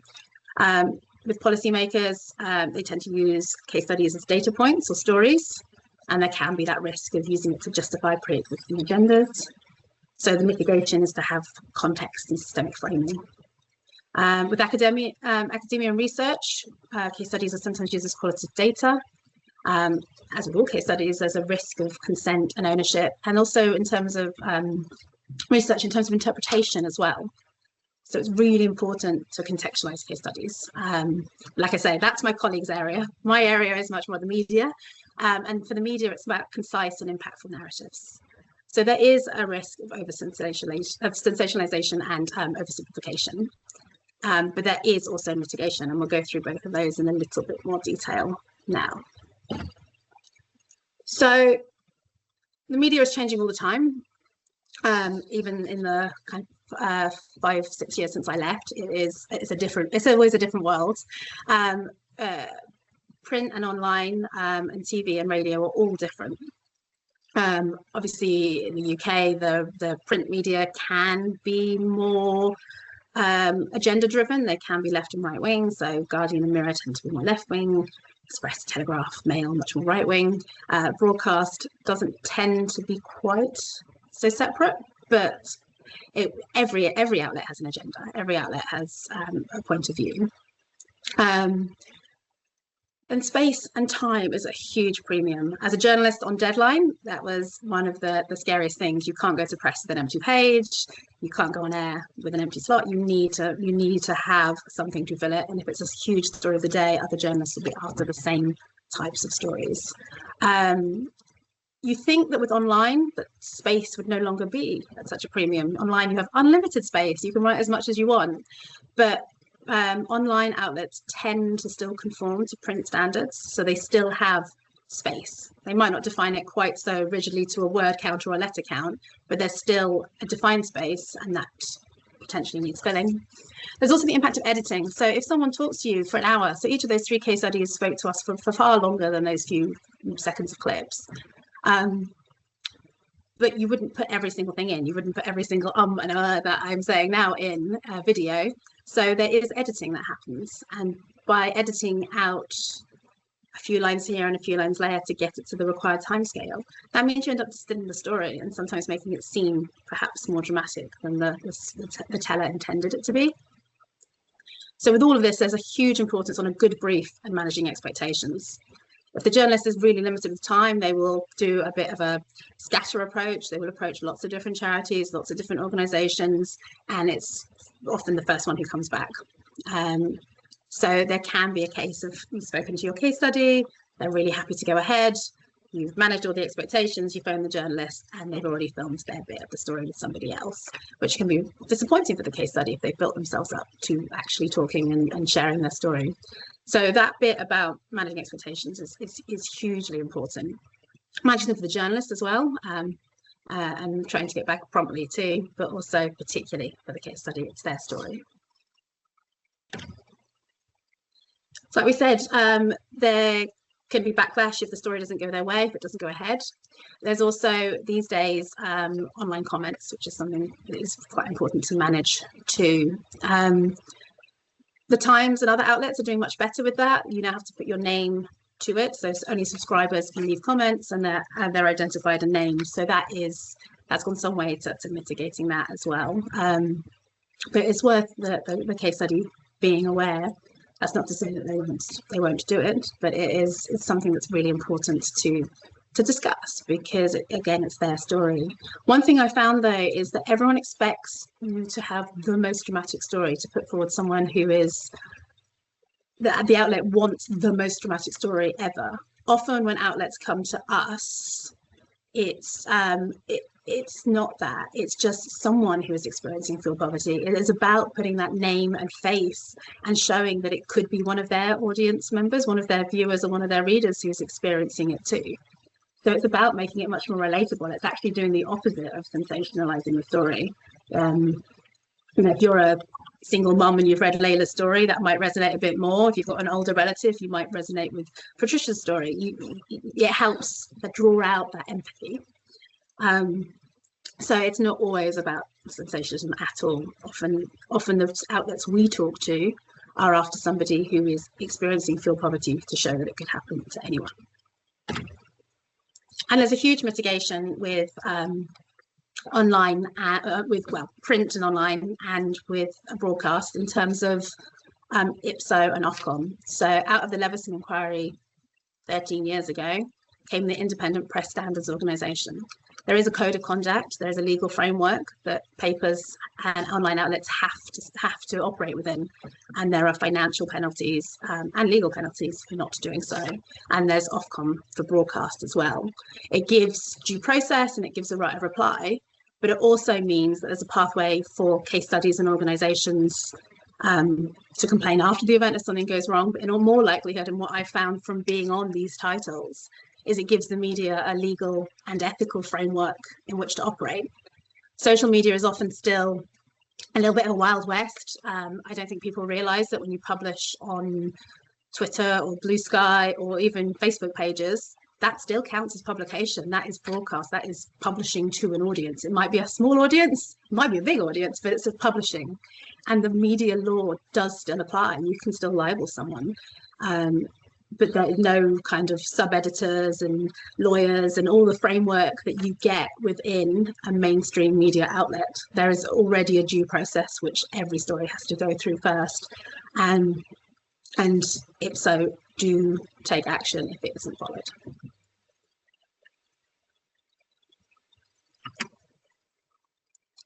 So after all that, why provide media case studies? For us and for the outlet, like we said, it's about giving people a voice and humanizing that story. The stats go some way to explaining the depth and the strength of the issues that we cover, but hearing that voice humanizes it. It helps build that empathy. It helps tell that story.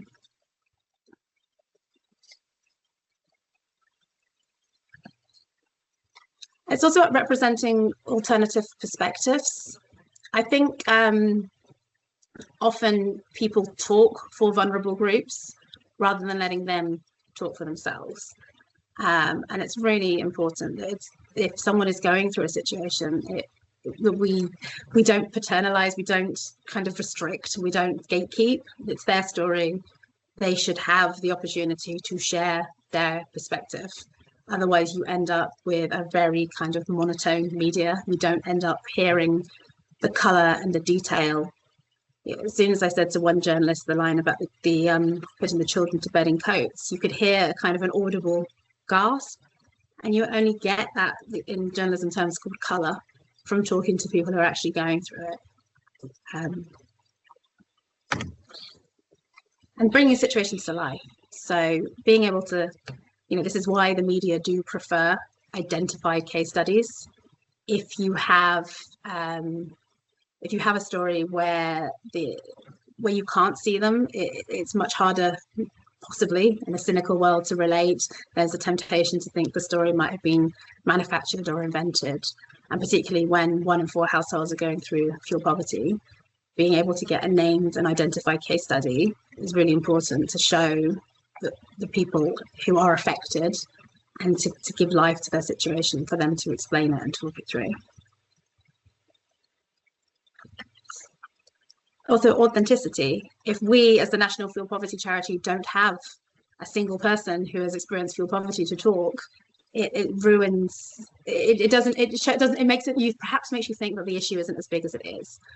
So what we try and do now is we have this database that we can go to and that we can go to quickly. We don't want to be scrabbling around if it's the first time we've ever found someone when we get the media request. We need to know that we have people who have previously shown that they are open to talking to the media. That's why we have that media database. And they might not be that day. They might have a busy day. They might be stressed. They might not be able to. But if we put out a few calls and one of them comes back, then it means that we can pass them on. It means we're not going from a standing start. We've got people who are potentially willing, and then it makes the journalist story that much more authentic too.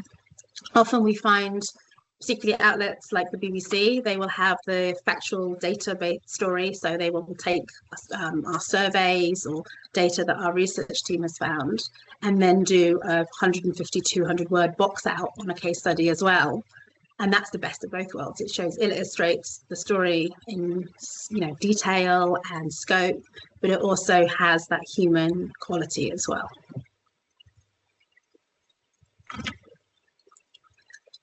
Huge part is raising awareness as a charity. If we can put forward case studies, it raises awareness of us as a charity, it raises awareness of the issues as well.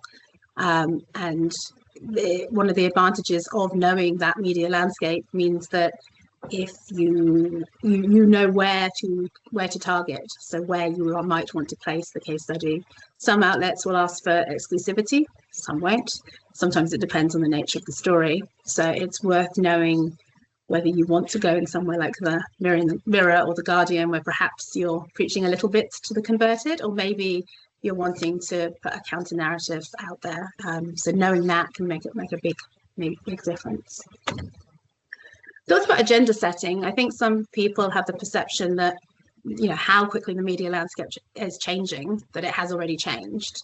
But we know that many policymakers and many people who stakeholders do still listen to the Today Show on Radio 4 to set up their day, to set up what that media agenda is, and therefore what the agenda for the day is. So being on BBC Wake Up to Money or Today programme or in a broadsheet can make the difference with whether your cuttings in the old days, or more likely a URL today, goes to that particular MP or goes in a particular briefing pack. But it is still about agenda setting, and the media still has a massive influence on that. And because of that, it can inform policy. If that's what the MPs are listening to, and members of the government, then if they hear one of those stories, sometimes that can, I'm not going to say that's going to massively influence policy, but it's by sharing those kinds of stories that you can build up a bigger picture, and hopefully not the only organisation doing that, and over time that can help make the difference. But like I say, my colleagues know far more about that area than me. I just do the first part. It helps to illustrate research, as we've seen, so having both the data and the numbers, and then pulling out one particular aspect of it in a quote. Those I statements are incredibly powerful. I put my children to wedding coats is much more powerful than we've heard about people who. So if we can get people talking about themselves, that has such power and resonance. There's also, for the case study, the person involved, we hear this a lot from the people that we talk to. If it helps one person, then it's worth it. So often people are struggling, finding things difficult, but they have some kind of ownership of their story, and knowing that by putting it out there, other people might feel less alone. They might feel that they are, that they're not the only ones. I particularly found that more potentially with health stories I've covered in the past, but also with this too, it kind of makes them feel that they're not the only ones going through it. And so therefore it can be really empowering. I think sometimes if people are not very public, they don't want to do presentations or talk or go on TV, the idea of sharing a story on TV can feel really daunting. But to the people themselves, often the ones that come forward on media database, they find it very exciting. It's not every day you have Sky News in your living room, or the BBC in your back garden, or that you meet other people on a panel. it can be really exciting. And I think maybe it's a generational thing. Maybe Gen Z, who've grown up, are digital natives and grown up with Instagram and Facebook, are more willing to share aspects of their life too. It's no longer quite so, as taboo as it perhaps was. And there can be additional benefits, like non-monetary benefits. So one time, and this is a case study we couldn't fulfill, we got the offer of Martin Lewis from Money Saving Expert to go through someone's bills. That's kind of money can't buy type advice. So there's potential for kind of one-off benefits that you wouldn't get in any other way, or being on a panel with a presenter that perhaps people really want to meet. There's other things out there, and it's not on us to turn down those opportunities. It's for us to find people who might perhaps be willing to do so. But as we said at the start, in the opening slide and now, all of this has to operate under an ethical framework. These are real people, real people's lives. They have to go back to their real life once the media cameras go away. So it's absolutely key that we have ethical principles that underpin this. So the informed consent is absolutely key. It has to be ongoing. We don't just presume because someone has said once that they will still want to do it. Particularly we deal with very vulnerable people, and their situations can change really fast. So making sure that they are happy and continue to be happy to be on the database, but also that perhaps they would love to talk to one outlet over another. All of these things are absolutely fine, and that they can withdraw their consent at any time. And that briefing that we said is absolutely key, so that people know how the media works, that if suddenly the story gets pulled, as we were once, because the Queen died, it's got nothing to do with them or their story. Things happen outside of the control, the news agenda changes, and that's one of the reasons why I did enjoy working on it, the challenge and the pace, but it also can be incredibly disappointing. So it's managing expectations and also managing the journalist's expectations as well. And like we said, what's the storyteller game? So sometimes it's money can't buy experiences, sometimes it's the power of owning their story. But it's important to have that at the heart, because this isn't about what the journalist can get or what the charity can get, it's what the person can get out of it. And to avoid stereotypes as well. I think it's really easy to default into those, to make sure that we're representing the clients that we see come through the door, and making sure that we are telling everyone's story. And for us as a charity to have ongoing reflections, not one-off, to make sure that we are constantly looking for best practice, that we're treating people in the way that we would like to be treated as well. So, any questions? Thanks, Anna. That was so insightful and so engaging. And like you say, for someone who works on telling stories in one avenue, it's just amazing to hear it from the side of producing content for media and all the implications of that. So me personally, that was a fantastic learning. I've got a few questions from within the chat. So I will, unless anyone has a live question that they'd like to ask of Anna first, I will move straight into those questions. So do just raise your digital hand if you do have something that you would like to ask. The first question relates to a question that was posed by Sam, who mentioned that the video of the last lady who featured in the video that you showed, kind of the way she talked about her experience in the use of using a torch and things might raise questions about safety risks for falls prevention.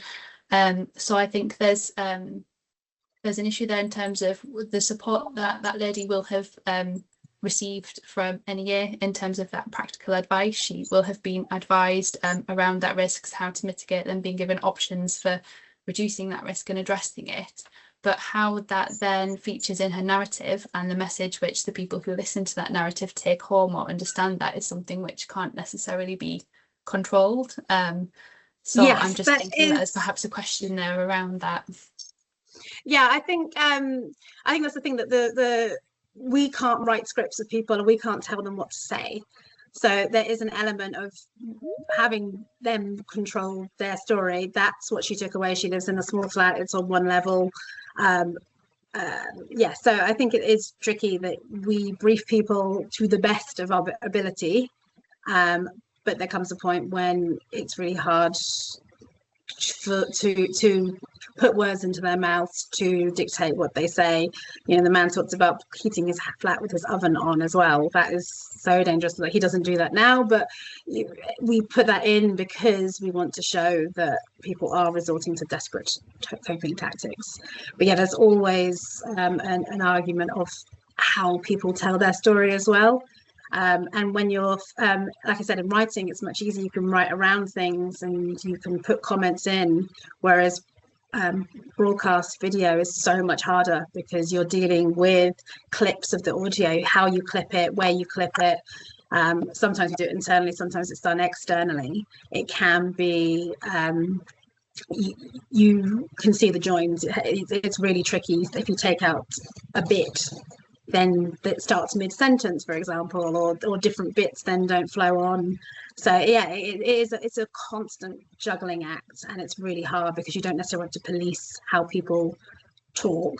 With that, we ask people to introduce themselves with their names and where they live, and even that is sometimes a challenge as well. So it's a constant thing that we're thinking about. Sam, I can see you've raised your hands. Would you like to come in there? It was more around the what it implies NEA are encouraging or okay with, I guess, and that because it was an outcome rather than, whereas the oven bit, for example, was about what they were doing before they had the advice, where it was an outcome and they said NEA gave me a torch and I'm now using this instead of turning on my lights. It's that reputational thing of what we don't say anything about we're saying is okay as organizations. I do think it's, yeah, no, it's definitely a tricky one. I think it is. I mean, if you look at our energy advice leaflets, it costs fractions of a penny to turn a light on. So how desperate is she to have got to that situation? I think as well, if I could come in there, it speaks to what we talked about in the previous presentation on SROI and kind of that data that feeds into that. From our client base, we can show that around 62% of people have converted advice to a change behaviour. So that still means that there's around 40% of people who don't enact that behaviour despite being given the information, the resource and everything around that to do that. So to some extent, there's, so far that you can go, whether or not that change is then implemented from the end point is something else. And, I think this, I can see we've got another question from Thomas in the chat, which kind of links to this as well in terms of how can we ensure that when people share behaviours which we wouldn't deem as kind of safe or acceptable behaviours or advisors that we would behaviours that we would advise from our perspective, when they share that as a media case study, what can we do to make sure that other people listening to that don't almost take inspiration from it and enact those behaviours themselves as well? Are there any safeguards we can implement there? So I'll put that as a question back to you, Anna. So I think it's again about that brief, but again, you can't totally police people. You can ask for quote approval and copy approval, but then it means that you might be less likely to be included. So it is really tricky. You want people to share their story. You want people to have that power. Equally, they aren't media trained like celebrities are to within an inch of their life.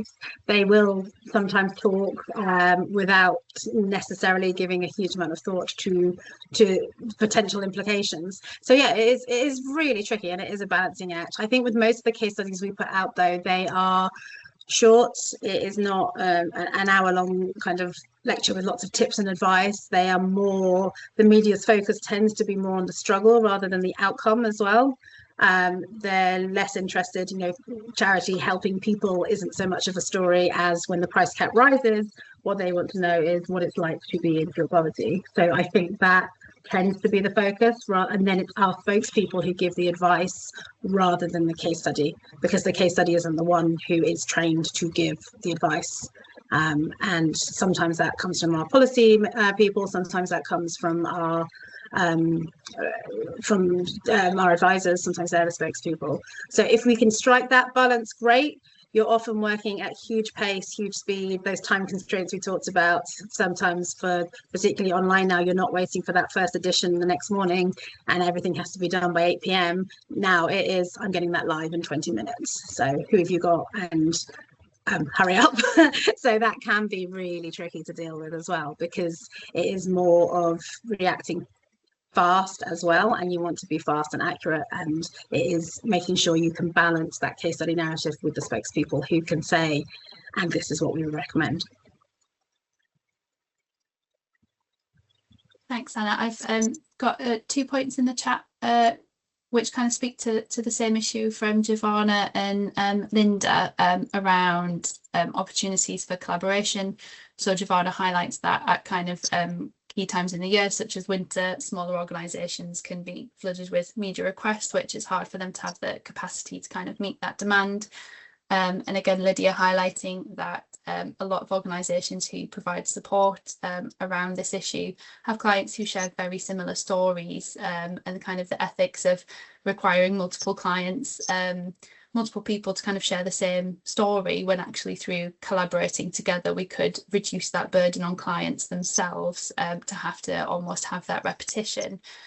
So I think there's a theme there around opportunities for organisations to collaborate on that front, and perhaps identify common and shared opportunities for media engagement, and perhaps kind of a share of labour there. I'm conscious of time, and that we want Lisa to have the full opportunity, that the full window of time that she needs to cover her presentation.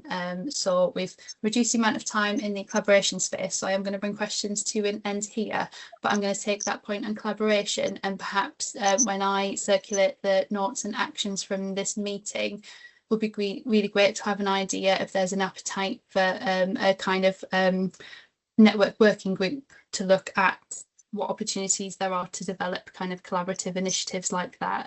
Perhaps media collaboration could be the first working group. I know there's some interest around smart meter data as well, so I'm going to take that as an action, and if members can obviously follow up and let us know if they would be interested in that, then I'm sure Anna would be happy to continue the conversation there as well. Could I just pick up on one point there you said about burden? Mm-hmm. Just to say that for the client, it's probably one of the times they are talking about it, so it might not necessarily be a burden to them. It might be a burden to us that we're finding different people, but the client, it's their story, and there is nuance and difference in everybody's story. So I don't think the client would necessarily always see it as a burden to be sharing that story, just in terms of the language point.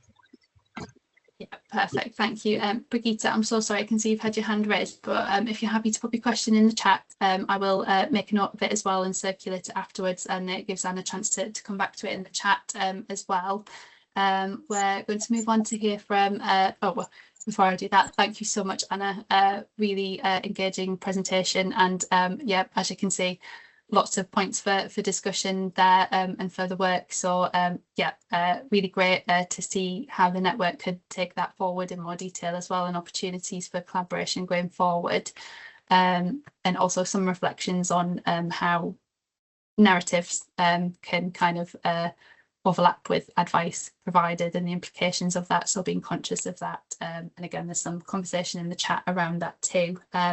So we're now going to move on to Lisa Melion from Indoor Aware, and she's going to be talking to us about improving indoor air quality. So Lisa, I will hand over to you directly. Thank you. And just before I start to share my slide deck, I think it's just worth saying that, so I'm formerly a journalist as well, and there's so many mistakes in media in terms of discouraging smart meter uptake, discouraging heat pumps, discouraging, encouraging people to get rid of tumble dryers, and Mr. Money Saving Expert told people to get rid of their Demon appliances and buy a dehumidifier. There's so much risk involved in what we're communicating with people, especially when they can't make that choice for themselves. And I think it's so important, and I think the questions have been really valid today about dropping in those clangers that could actually make people think that's the norm, and we all have a role to play in that. But yeah, I think another session on that would be really interesting. So I'll just share my screen. Let's see if you can see that. So can you see that okay? Yeah, great. Okay, so I guess before I go on, I'll give you a little bit about my background. So I grew up in a single parent family in a housing association property, and we were in fuel poverty. So my dad was he worked for the council as a builder, and we couldn't afford hot water, so we used to wash in cold water, and we wouldn't have the heating on. Luckily, I managed to break out of the fuel poverty cycle. I did very well at school, and I went to university. I did media and education. And then I became a journalist. And when I was a journalist, I thought, hang on a minute, I'm not actually able to, I don't have much flexibility in what I'm writing about. I worked for the Leicester Mercury and then a consumer electronics site. And I thought really, and a health and beauty site. And I thought, I really want to be kind of creating the content myself. So I went into the PR space, worked in big corporate comms agencies, started my own agency, and then specialised in behaviour chain communication. And the core of that was energy and health.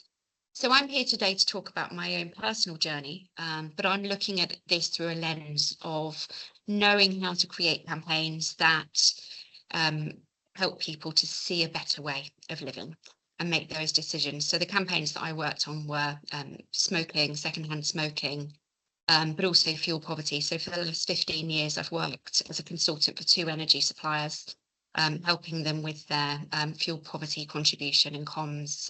A lot of people on this call will know me from holding roundtables around smart data and the power of smart data and helping people in fuel poverty. But this will all come together as I take you through my journey. So in 2015, me and my partner, I was pregnant at the time, moved into our first own home. And here it is. So it was the second to the last townhouse here. So it was a townhouse, which was a 4-bed townhouse, bedroom downstairs, large garage at the back. There was a shared garden, but no outdoor space. But the interesting thing was on the top floor, there was no heating. So, and that's where we were generating most of the moisture. So we had a power shower, which would never have existed when this property was built. And that power shower, stupid as I was, I didn't realise the importance of always making sure the fan was on, that the fan was working, and stopping the moisture from leaving the bathroom and going into the bedrooms. So when we first moved in, there was a damp smell. It got worse, and then all of a sudden, over time, all of the damp that had been covered up, so mould, wash and block by the previous owners, it all started to come through. So in a year into living at this property, I became very sick. Slide. So the outcome of that was that I was getting chest infection, antibiotics stopped working, and then my daughter also started to get very sick as well. She would have chest infection, literally, it was constant. We were in the GP surgery the whole time. Not once did the GP ask, what's your home like? You know, have you got moisture in your home? Do you have mold and damp? But there's no environmental interest whatsoever.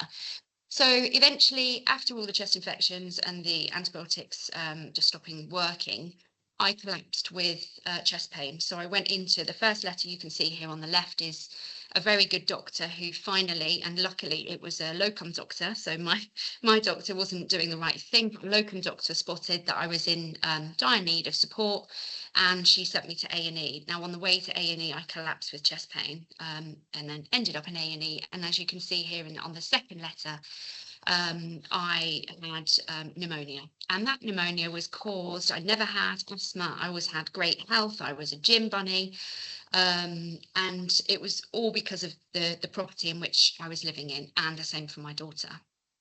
So the pneumonia, well, first of all, they actually thought it was a cancer, that it was that bad. So you can see the arrow here, and that there's a very, very slight shadow that you can see there that's kind of almond shaped.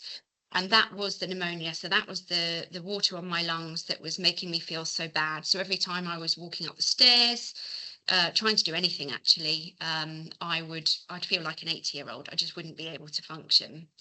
So once I'd been in hospital, still nobody had asked me about my home. Nobody had asked me anything about mold and damp.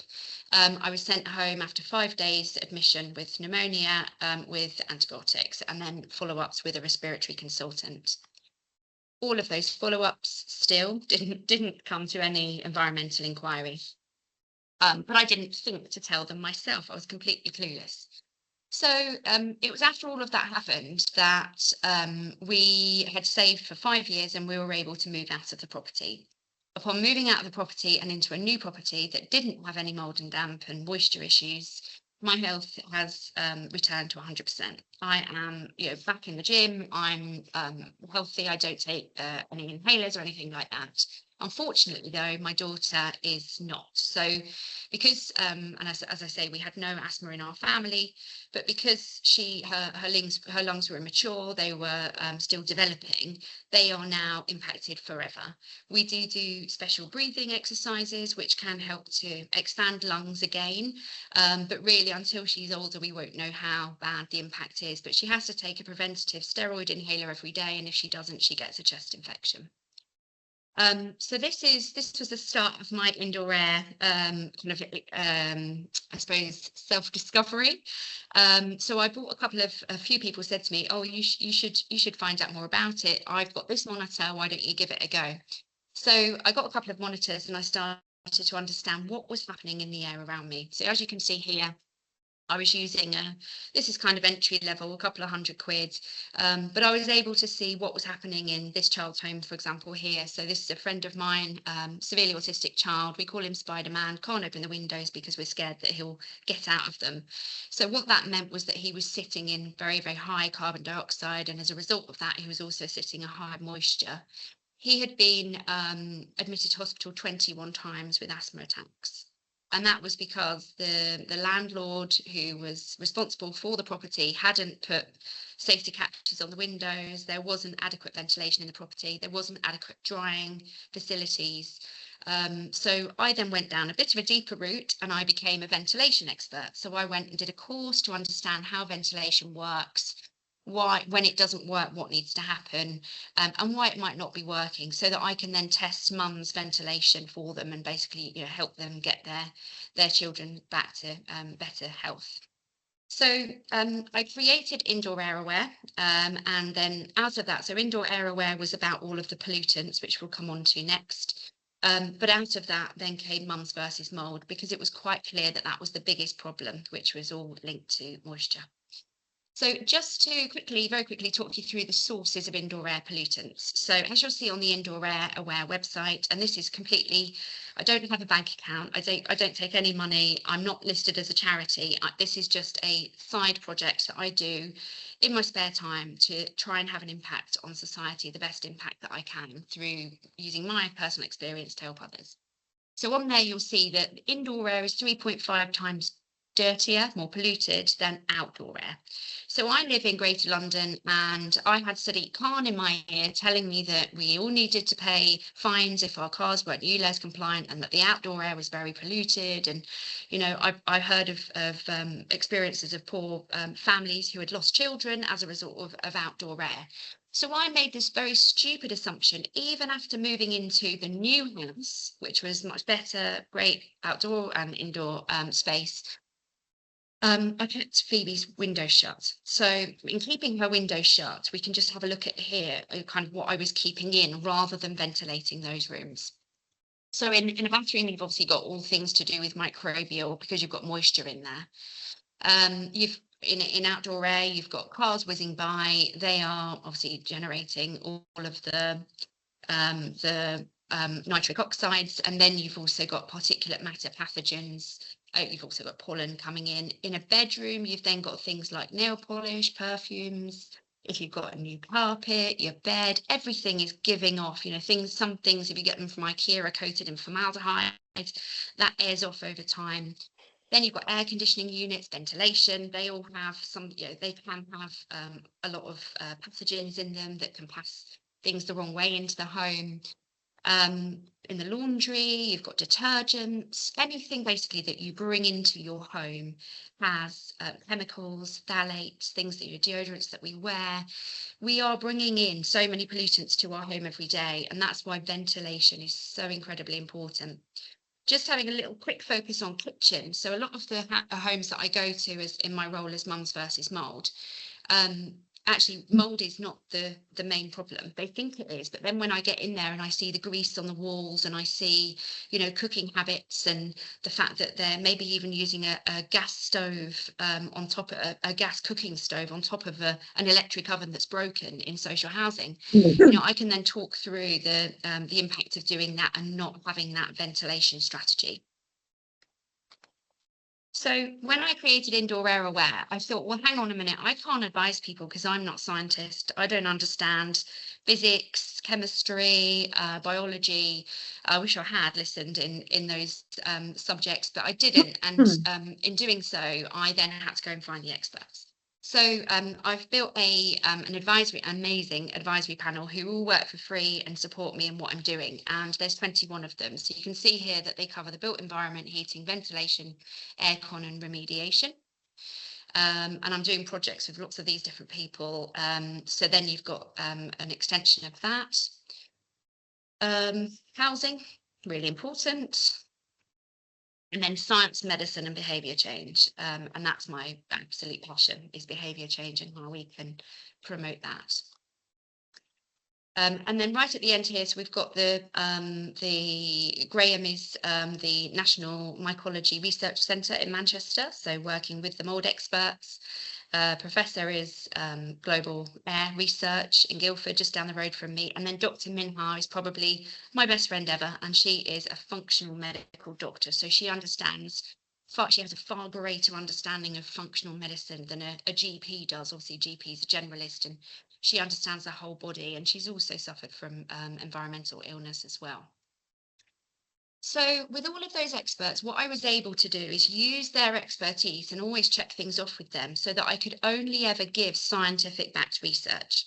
So what I was finding is I was going on to a lot of mould and damp groups, and you'd have, first of all, you'd have a mould and damp person who offers services running those groups. So they had an agenda straight away. But then also what they were doing is they were basically making claims that weren't backed up. So they were telling people to use bleach. They were selling products, you know, where you're putting mould gels on things. They were telling people to put in a positive input ventilation strategy, and then you don't need to open the windows, all absolutely dangerous advice. So what I then did is I created a YouTube channel and just little videos from my home laundry lab, just telling people kind of basically what's what, you know, this is the information you need to do the right thing by you and your family. Then I created a Facebook group, which is Mums versus Mould. It's not just mums, everybody's welcome. We've got nannies and granddads and dads in there too, and people without children. They say they've got dogs and therefore they've got children, so they're allowed to be there. We have quite a lot of fun on Mums versus Mould, and that's all part of my approach, is that I'm very down to earth, I'm very real, I've been there, I've lived it and breathed it.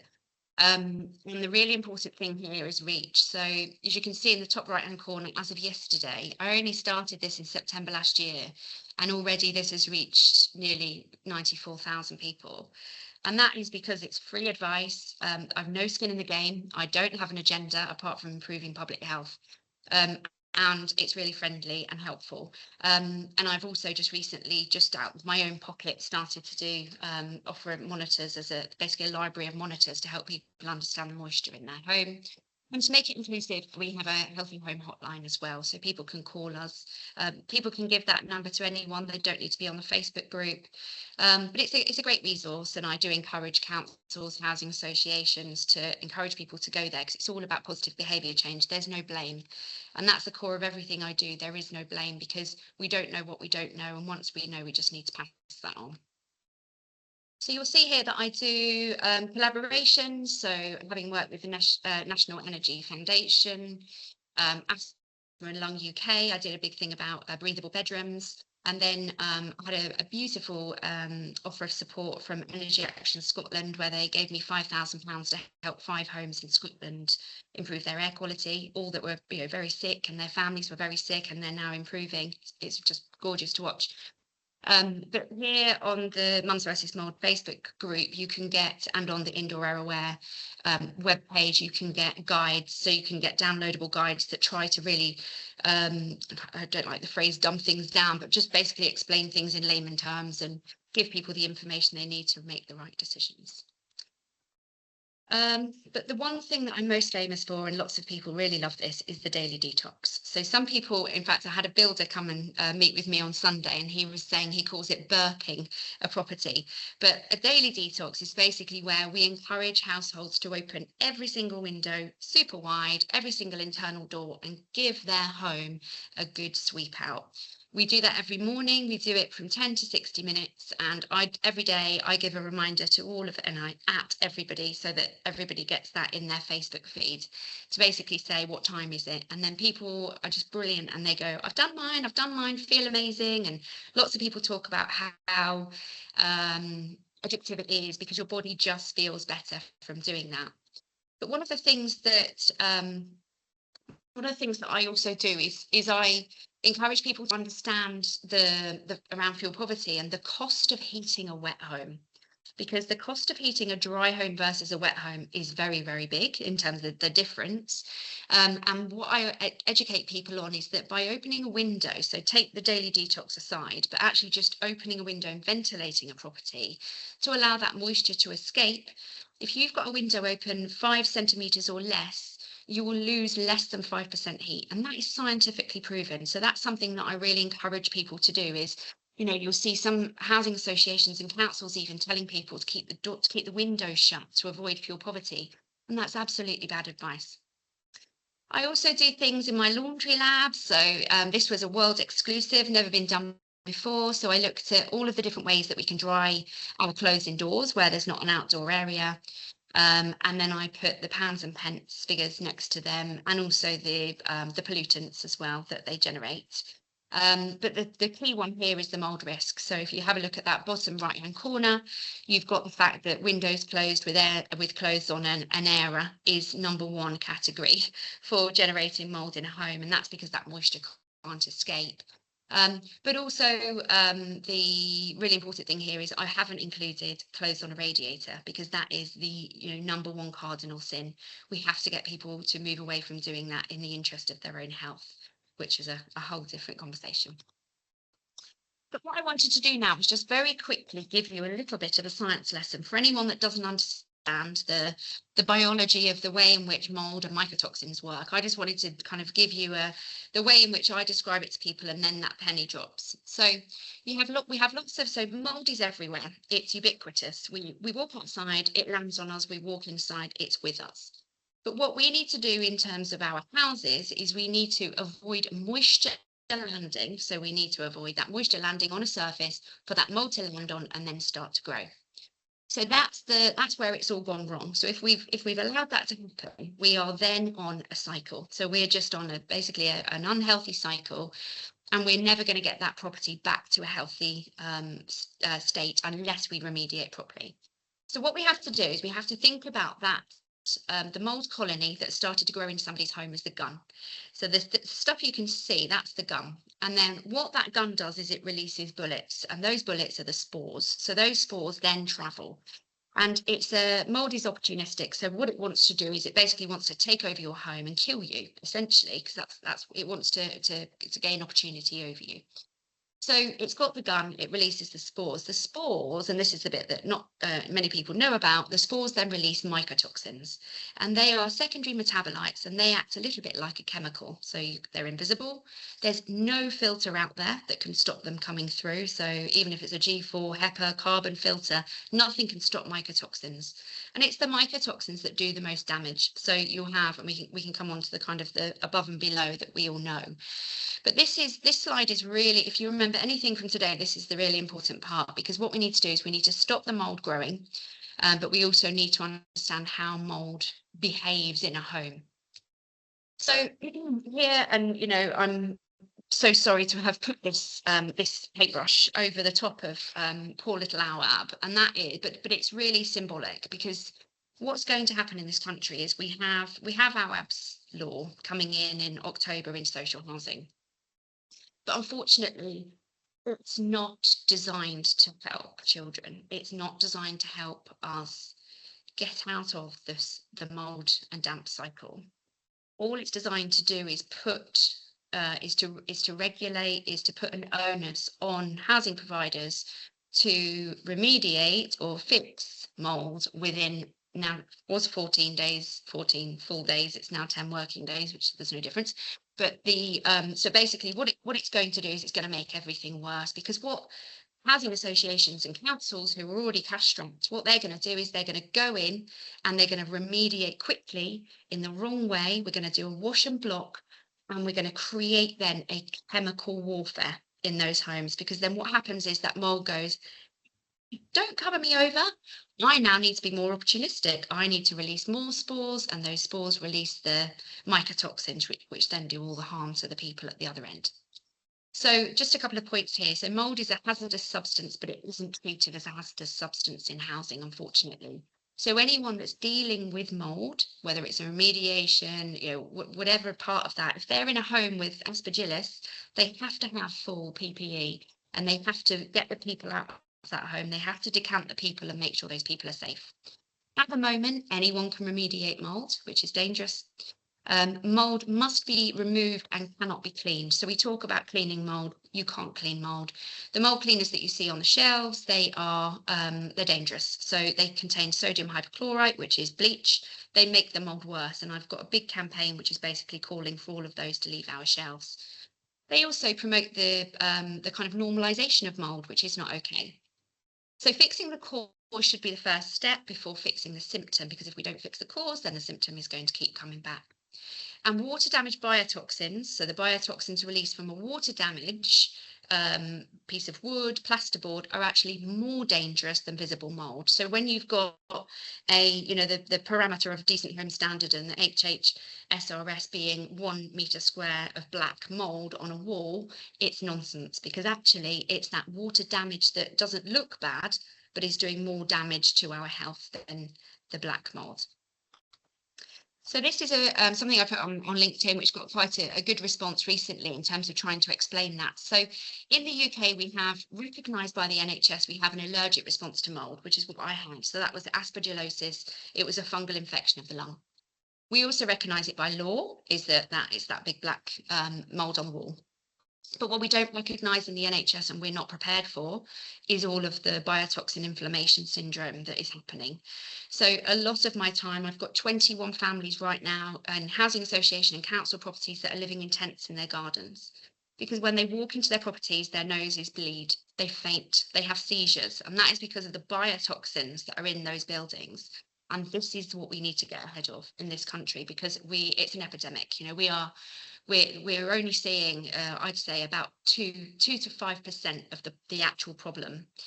There's somebody on this call just recently had a seizure, and I said to her, "Do you have any water damage in your property?" And she was like, "Well, come to say to that, there is a tide mark. We only, we moved in XYZ," and then, she went and did a bit more digging, and there was mold behind pictures. And I said to her, I really do think that could be the link. And then here's another example. So Indoor Air Aware is currently doing a full investigation into positive input ventilation. So lots of social housing and councils use positive input ventilation. And what these are is essentially they're put in a loft, they've got filters on the side, and they drag all of the air from the loft. They call it fresh filtered air because there should be ventilation in the loft, and therefore the air is coming in from outside. But quite often there isn't. And these then drag all of those mycotoxins and other pollutants into the house. And then they impact the people's bodies in the way that you can see here. So they basically just ruin your immune system. And then they leave people unable to work, exacerbating the burden on the NHS. And as you can see here, this is little Lissy, who almost died. She went into an anaphylaxis as a result of a PIV. The PIV was tested, the mould in the loft matched the mould in the PIV and matched the mould in her blood. So that's a major case that will be coming through. So my advice to anyone on the call from a housing association, council that is thinking about installing positive input ventilations in a loft is to avoid them like the plague. And then also fogging as well. So there's another big investigation that I'm doing into fogging. So what fogging does is it basically, people come into the property, they make claims of being able to kill mould. They do an air test, they puff everything up, they get an air test saying you've got loads of mould, and then they do this fogging. And then what happens is, and an aerosol expert has told me this, is that basically all of those mycotoxins, they de-aerosolize. So they basically go to the ground as a bit of a petrified state, and then the fogging company do their test, and then they go, ta-da, all healthy, come on back in, family. And then what happens is chemical warfare. So those mycotoxins wake back up, take to the air, and then you've got chemical warfare, and those poor people are in the middle. So please do approach very carefully with regards to fogging as well, because there are a couple of companies that are working for councils. So I don't just kind of work with people and individuals, make content. I am also lobbying government to do the right thing. So I'm trying to inform, and I had the support of Professor Sir Stephen Holgate and 120 other people on the last open letter that I did. Professor Holgate, he's the advisor to Chris Whitty on all things in indoor air. He's absolutely backing what I'm doing. And the way in which the retrofit past 2035, 30 is built is just going to kill people. And we need to be well aware of that. But now, slightly less sinister and scary, is that I'm also doing really fun things to try and help deliver a hashtag Better Britain. So this is my own dog, and he is in training as the UK's first mould dog. So basically using his beautiful sentinel state and his amazing sense of smell to go and into low-income households to help them identify hidden mould, so that we can help those households to get better. So this is my final slide, and what I've got here is basically what I think is required. So everything comes down to the amount of moisture in a home, and I think that needs to be a standard right across national social housing, private lets, and our own homes. So what I want to see is a national baseline for indoor water vapour and moisture safety. So that needs to be around 9.3 grams per kilogram inside. We need an independent national oversight body, because at the moment we are being dictated to by damp and mould firms who are trying to sell their wares, and that's dangerous. We need a standard moisture assessment tool. So at the moment you've got damp experts going into social housing properties and they're using wood moisture meters. This is not okay, and the people's lives are at stake. We need a pre-tenancy moisture assessment and certification. So what needs to happen is we need a 2-week window before a home is let, and we need to test it while there's no occupants in that property for the level of moisture, because then we're going to know if there's a damp problem and if we're sending people into a toxic home. And then we'd also have a national qualification for mould remediation. Right now, there is no qualification. Anyone can go into a home and clean mould, which shouldn't be done, and it's incredibly dangerous. And I think, you know, we're in a space now where it's going to become very litigious, so we need to do the right thing as a nation.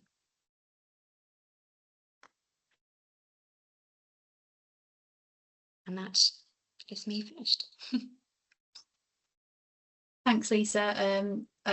As you'll see from some of the comments in the chat, that was incredibly moving through the, your own experience that you shared and experiences of others as well. Really informative as well. I've learned a lot from listening to you, and really helpful to have those recommendations at the end as well, to kind of understand as to where we can direct some of the actions needed for this. I can see that we've got a question from Geraldine, so I'll hand straight over to you, Geraldine, if that's okay. Yeah, so thank you. Hi, Lisa. Thank you so much for that. It was so interesting. So my job before NEA, I was a social prescriber in a GP and 4 GPs in North London with huge issues of damp and mould. I would say of the referrals I've got, I used to get at least 80% had damp and mould. And it was actually the reason I left in the end, because it got so depressing that I wasn't able to do anything. I was getting 6-month-old babies referred to me. So they'd come into the GP and I'd be like to the GP, there must be some test. I know this new law is going in, but what's going to happen? You're going to have to, I know they found his toxins once he had passed away, that little boy. And I thought, well, there's got to be something now so that we can prevent these things. Like you as a GP can see that this family, they're bringing in the photos of their housing is covered in mold. But But so yeah, I mean, I've just passed your website onto my old organisation to share straight away. But my question was, so all that the council would ever offer was to go in and spray, and we know that there's huge issues with that, because a lot of the times people have other sort of coexisting issues. But have people got any right to request anything else? Because I felt that if someone was refusing the spray, they'd be just said, well, you're not engaging in what we're offering you. Yeah, I'm teary just you talking about it, because that's what I'm dealing with every day. You know, I Sunday morning I woke up to an email saying, can you help me? I hear that you help people, because my council are going to come in and spray and wash and block. Help me, because I'm dying. You know, these are the messages that I'm getting. And the reality is that, you know, I had a lady, housing association, she has fibromyalgia, which is all linked with indoor air. And she had somebody, she did a swap, and then somebody came in and did a mold wash, because she'd viewed it in the dark and she hadn't realised there was mold around windows. So the housing association were great, very quick, but they went in and they used a toxic substance. And then she said to them, I'm feeling really heady, I feel sick, I'm going to have to lie down. What was in this stuff? And then they said to her, oh, sorry, love. Yeah, I've used a toxic one. You should have said you were vulnerable. Like, it's just unacceptable. That can't happen. Because it's, you know, if you think about this as a cycle, is that our NHS is on its knees. We're 18% of legal immigrants to this country have come into the NHS to work in the NHS. They come in with their children. We put them and their children in substandard housing, and then they become the exacerbant on the NHS. You know, we're crazy fools in what we're doing. It's just going to keep going round and round, and we have to stop it. We have to have a national council for remediation. We've got to have some sort of independent body to stop. Housing associations don't know. They don't know what they don't know. And if, you know, anyone that's been on this call today, they do know now. And I really want them to come and talk to me and talk to the experts that I'm speaking with, because we can't get this wrong again. And Awab's law it's the gun, you know, and we just can't keep doing this to people. We've got to get it right now. Thank you so much. Thanks, Lisa. We've got another question in the chat. I will take this question, and I'm conscious of time. So then after that, I think if there's any further questions, we can address them in the meeting actions to follow. So Megan has a question around, if you live in a mouldy home, does that cause lasting damage to health? In that, can you improve it by moving out of the home? Yeah. So if you're fully developed adult, then your mold impacts can be undone. So if you have, let's say, aspergillosis, so rather than the chronic inflammatory response to mold, then you can move out the property, you can get out of exposure, and then you can do some breathing exercises to re-expand your lungs and to make them work harder for you, which I did. There's an amazing book by James Nestor called Breath. So yes, you can. But if you are chronically unwell, which 1 in 4 people are, so 1 in 4 people are genetically predisposed to having a chronic inflammatory response to mold. So that's 1 in 4 of us will go into a water damaged building and become very sick. And those people struggle to get better again. And they are the people that then go on long-term sick, unexplained medical issues. GPs look at them as if they've got 2 horns growing out their head. They don't understand them, and they're just told to go home and take antidepressants. So yeah, so it's, if you're having a chronic response, then pretty much screwed. If you're having an allergic response, as long as you're an adult, then yes, you can get better. But as a child, you're going to have that asthma forever.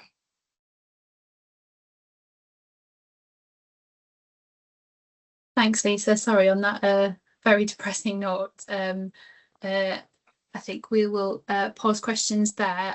But again, thank you for such an insightful and informative presentation, and so moving as well. And again, I think there's lots of scope here to build on this within the network as well. I think there's a theme there around looking at you know, not just a just energy transition, but a healthy one, looking at how we can make retrofit healthy, how we can build, when we were looking at improving standards in rented sector, for example, make sure we're not looking at energy efficiency in isolation, but looking at the implications of that, and like you say, on indoor air quality. So you know, I think there's a lot more scope to build this in into kind of future network meetings as well, and perhaps look at I'll touch base with you afterwards as well to make sure that people have access to all the resources that you've mentioned, so that they can sign up to everything to get the information that you've shared and engage with the campaigns there.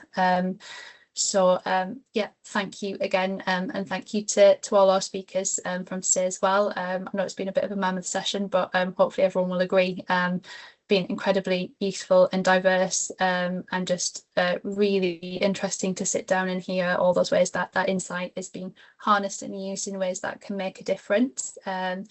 We've got 13 minutes left in the meeting, so not as long as we had planned for the collaboration space, but I think it's been really valuable to kind of be able to hear the speakers in that detail and engage through the Q&A. I've made a note as we've gone along of possible themes for future meetings, so I'll quickly recap on those, just in terms of quality assured and trustworthy retrofit, looking at behaviour change, messaging for the media, and kind of cross-sector collaboration around that. I've got a healthy net zero for all. We have also got further speakers lined up. I know Rhiannon is on the call from Health Innovation North West Coast, who's going to be speaking at the next meeting, again around offering examples of how we can harness data sharing possibilities, working with NHS partners. And I've also got a possible theme around looking at achieving health inequality outcomes for young people and measuring them. Is there anything else that anyone on the call would like to see featured at future meetings, or any suggestions for speakers that you'd like to hear? If yes, do feel free to share them now, or get in touch with me afterwards on the email. Can't see anyone's hand up, so yeah, do just reach out afterwards if there's anything you'd like to suggest. And if anyone has anything that they would like to highlight or share, if you've got any events planned, campaigns coming up, something that you'd like to promote to members, again, feel free to share it now, or get in touch with me afterwards, and I'll make sure I include it in the meeting note. I'll stick my email address in the chat. Can't see anyone hands raised, so I think everyone is well and truly ready to take a break and go for a brew. So unless there is anything anyone wants to share, I'll just say thank you again, everyone, both speakers and attendees, for joining and participating throughout the session. It's been really great engagement in the chat. And again, I'll be sharing resources, video recording and actions afterwards. So thank you very much, everyone, and I hope you all have a lovely evening.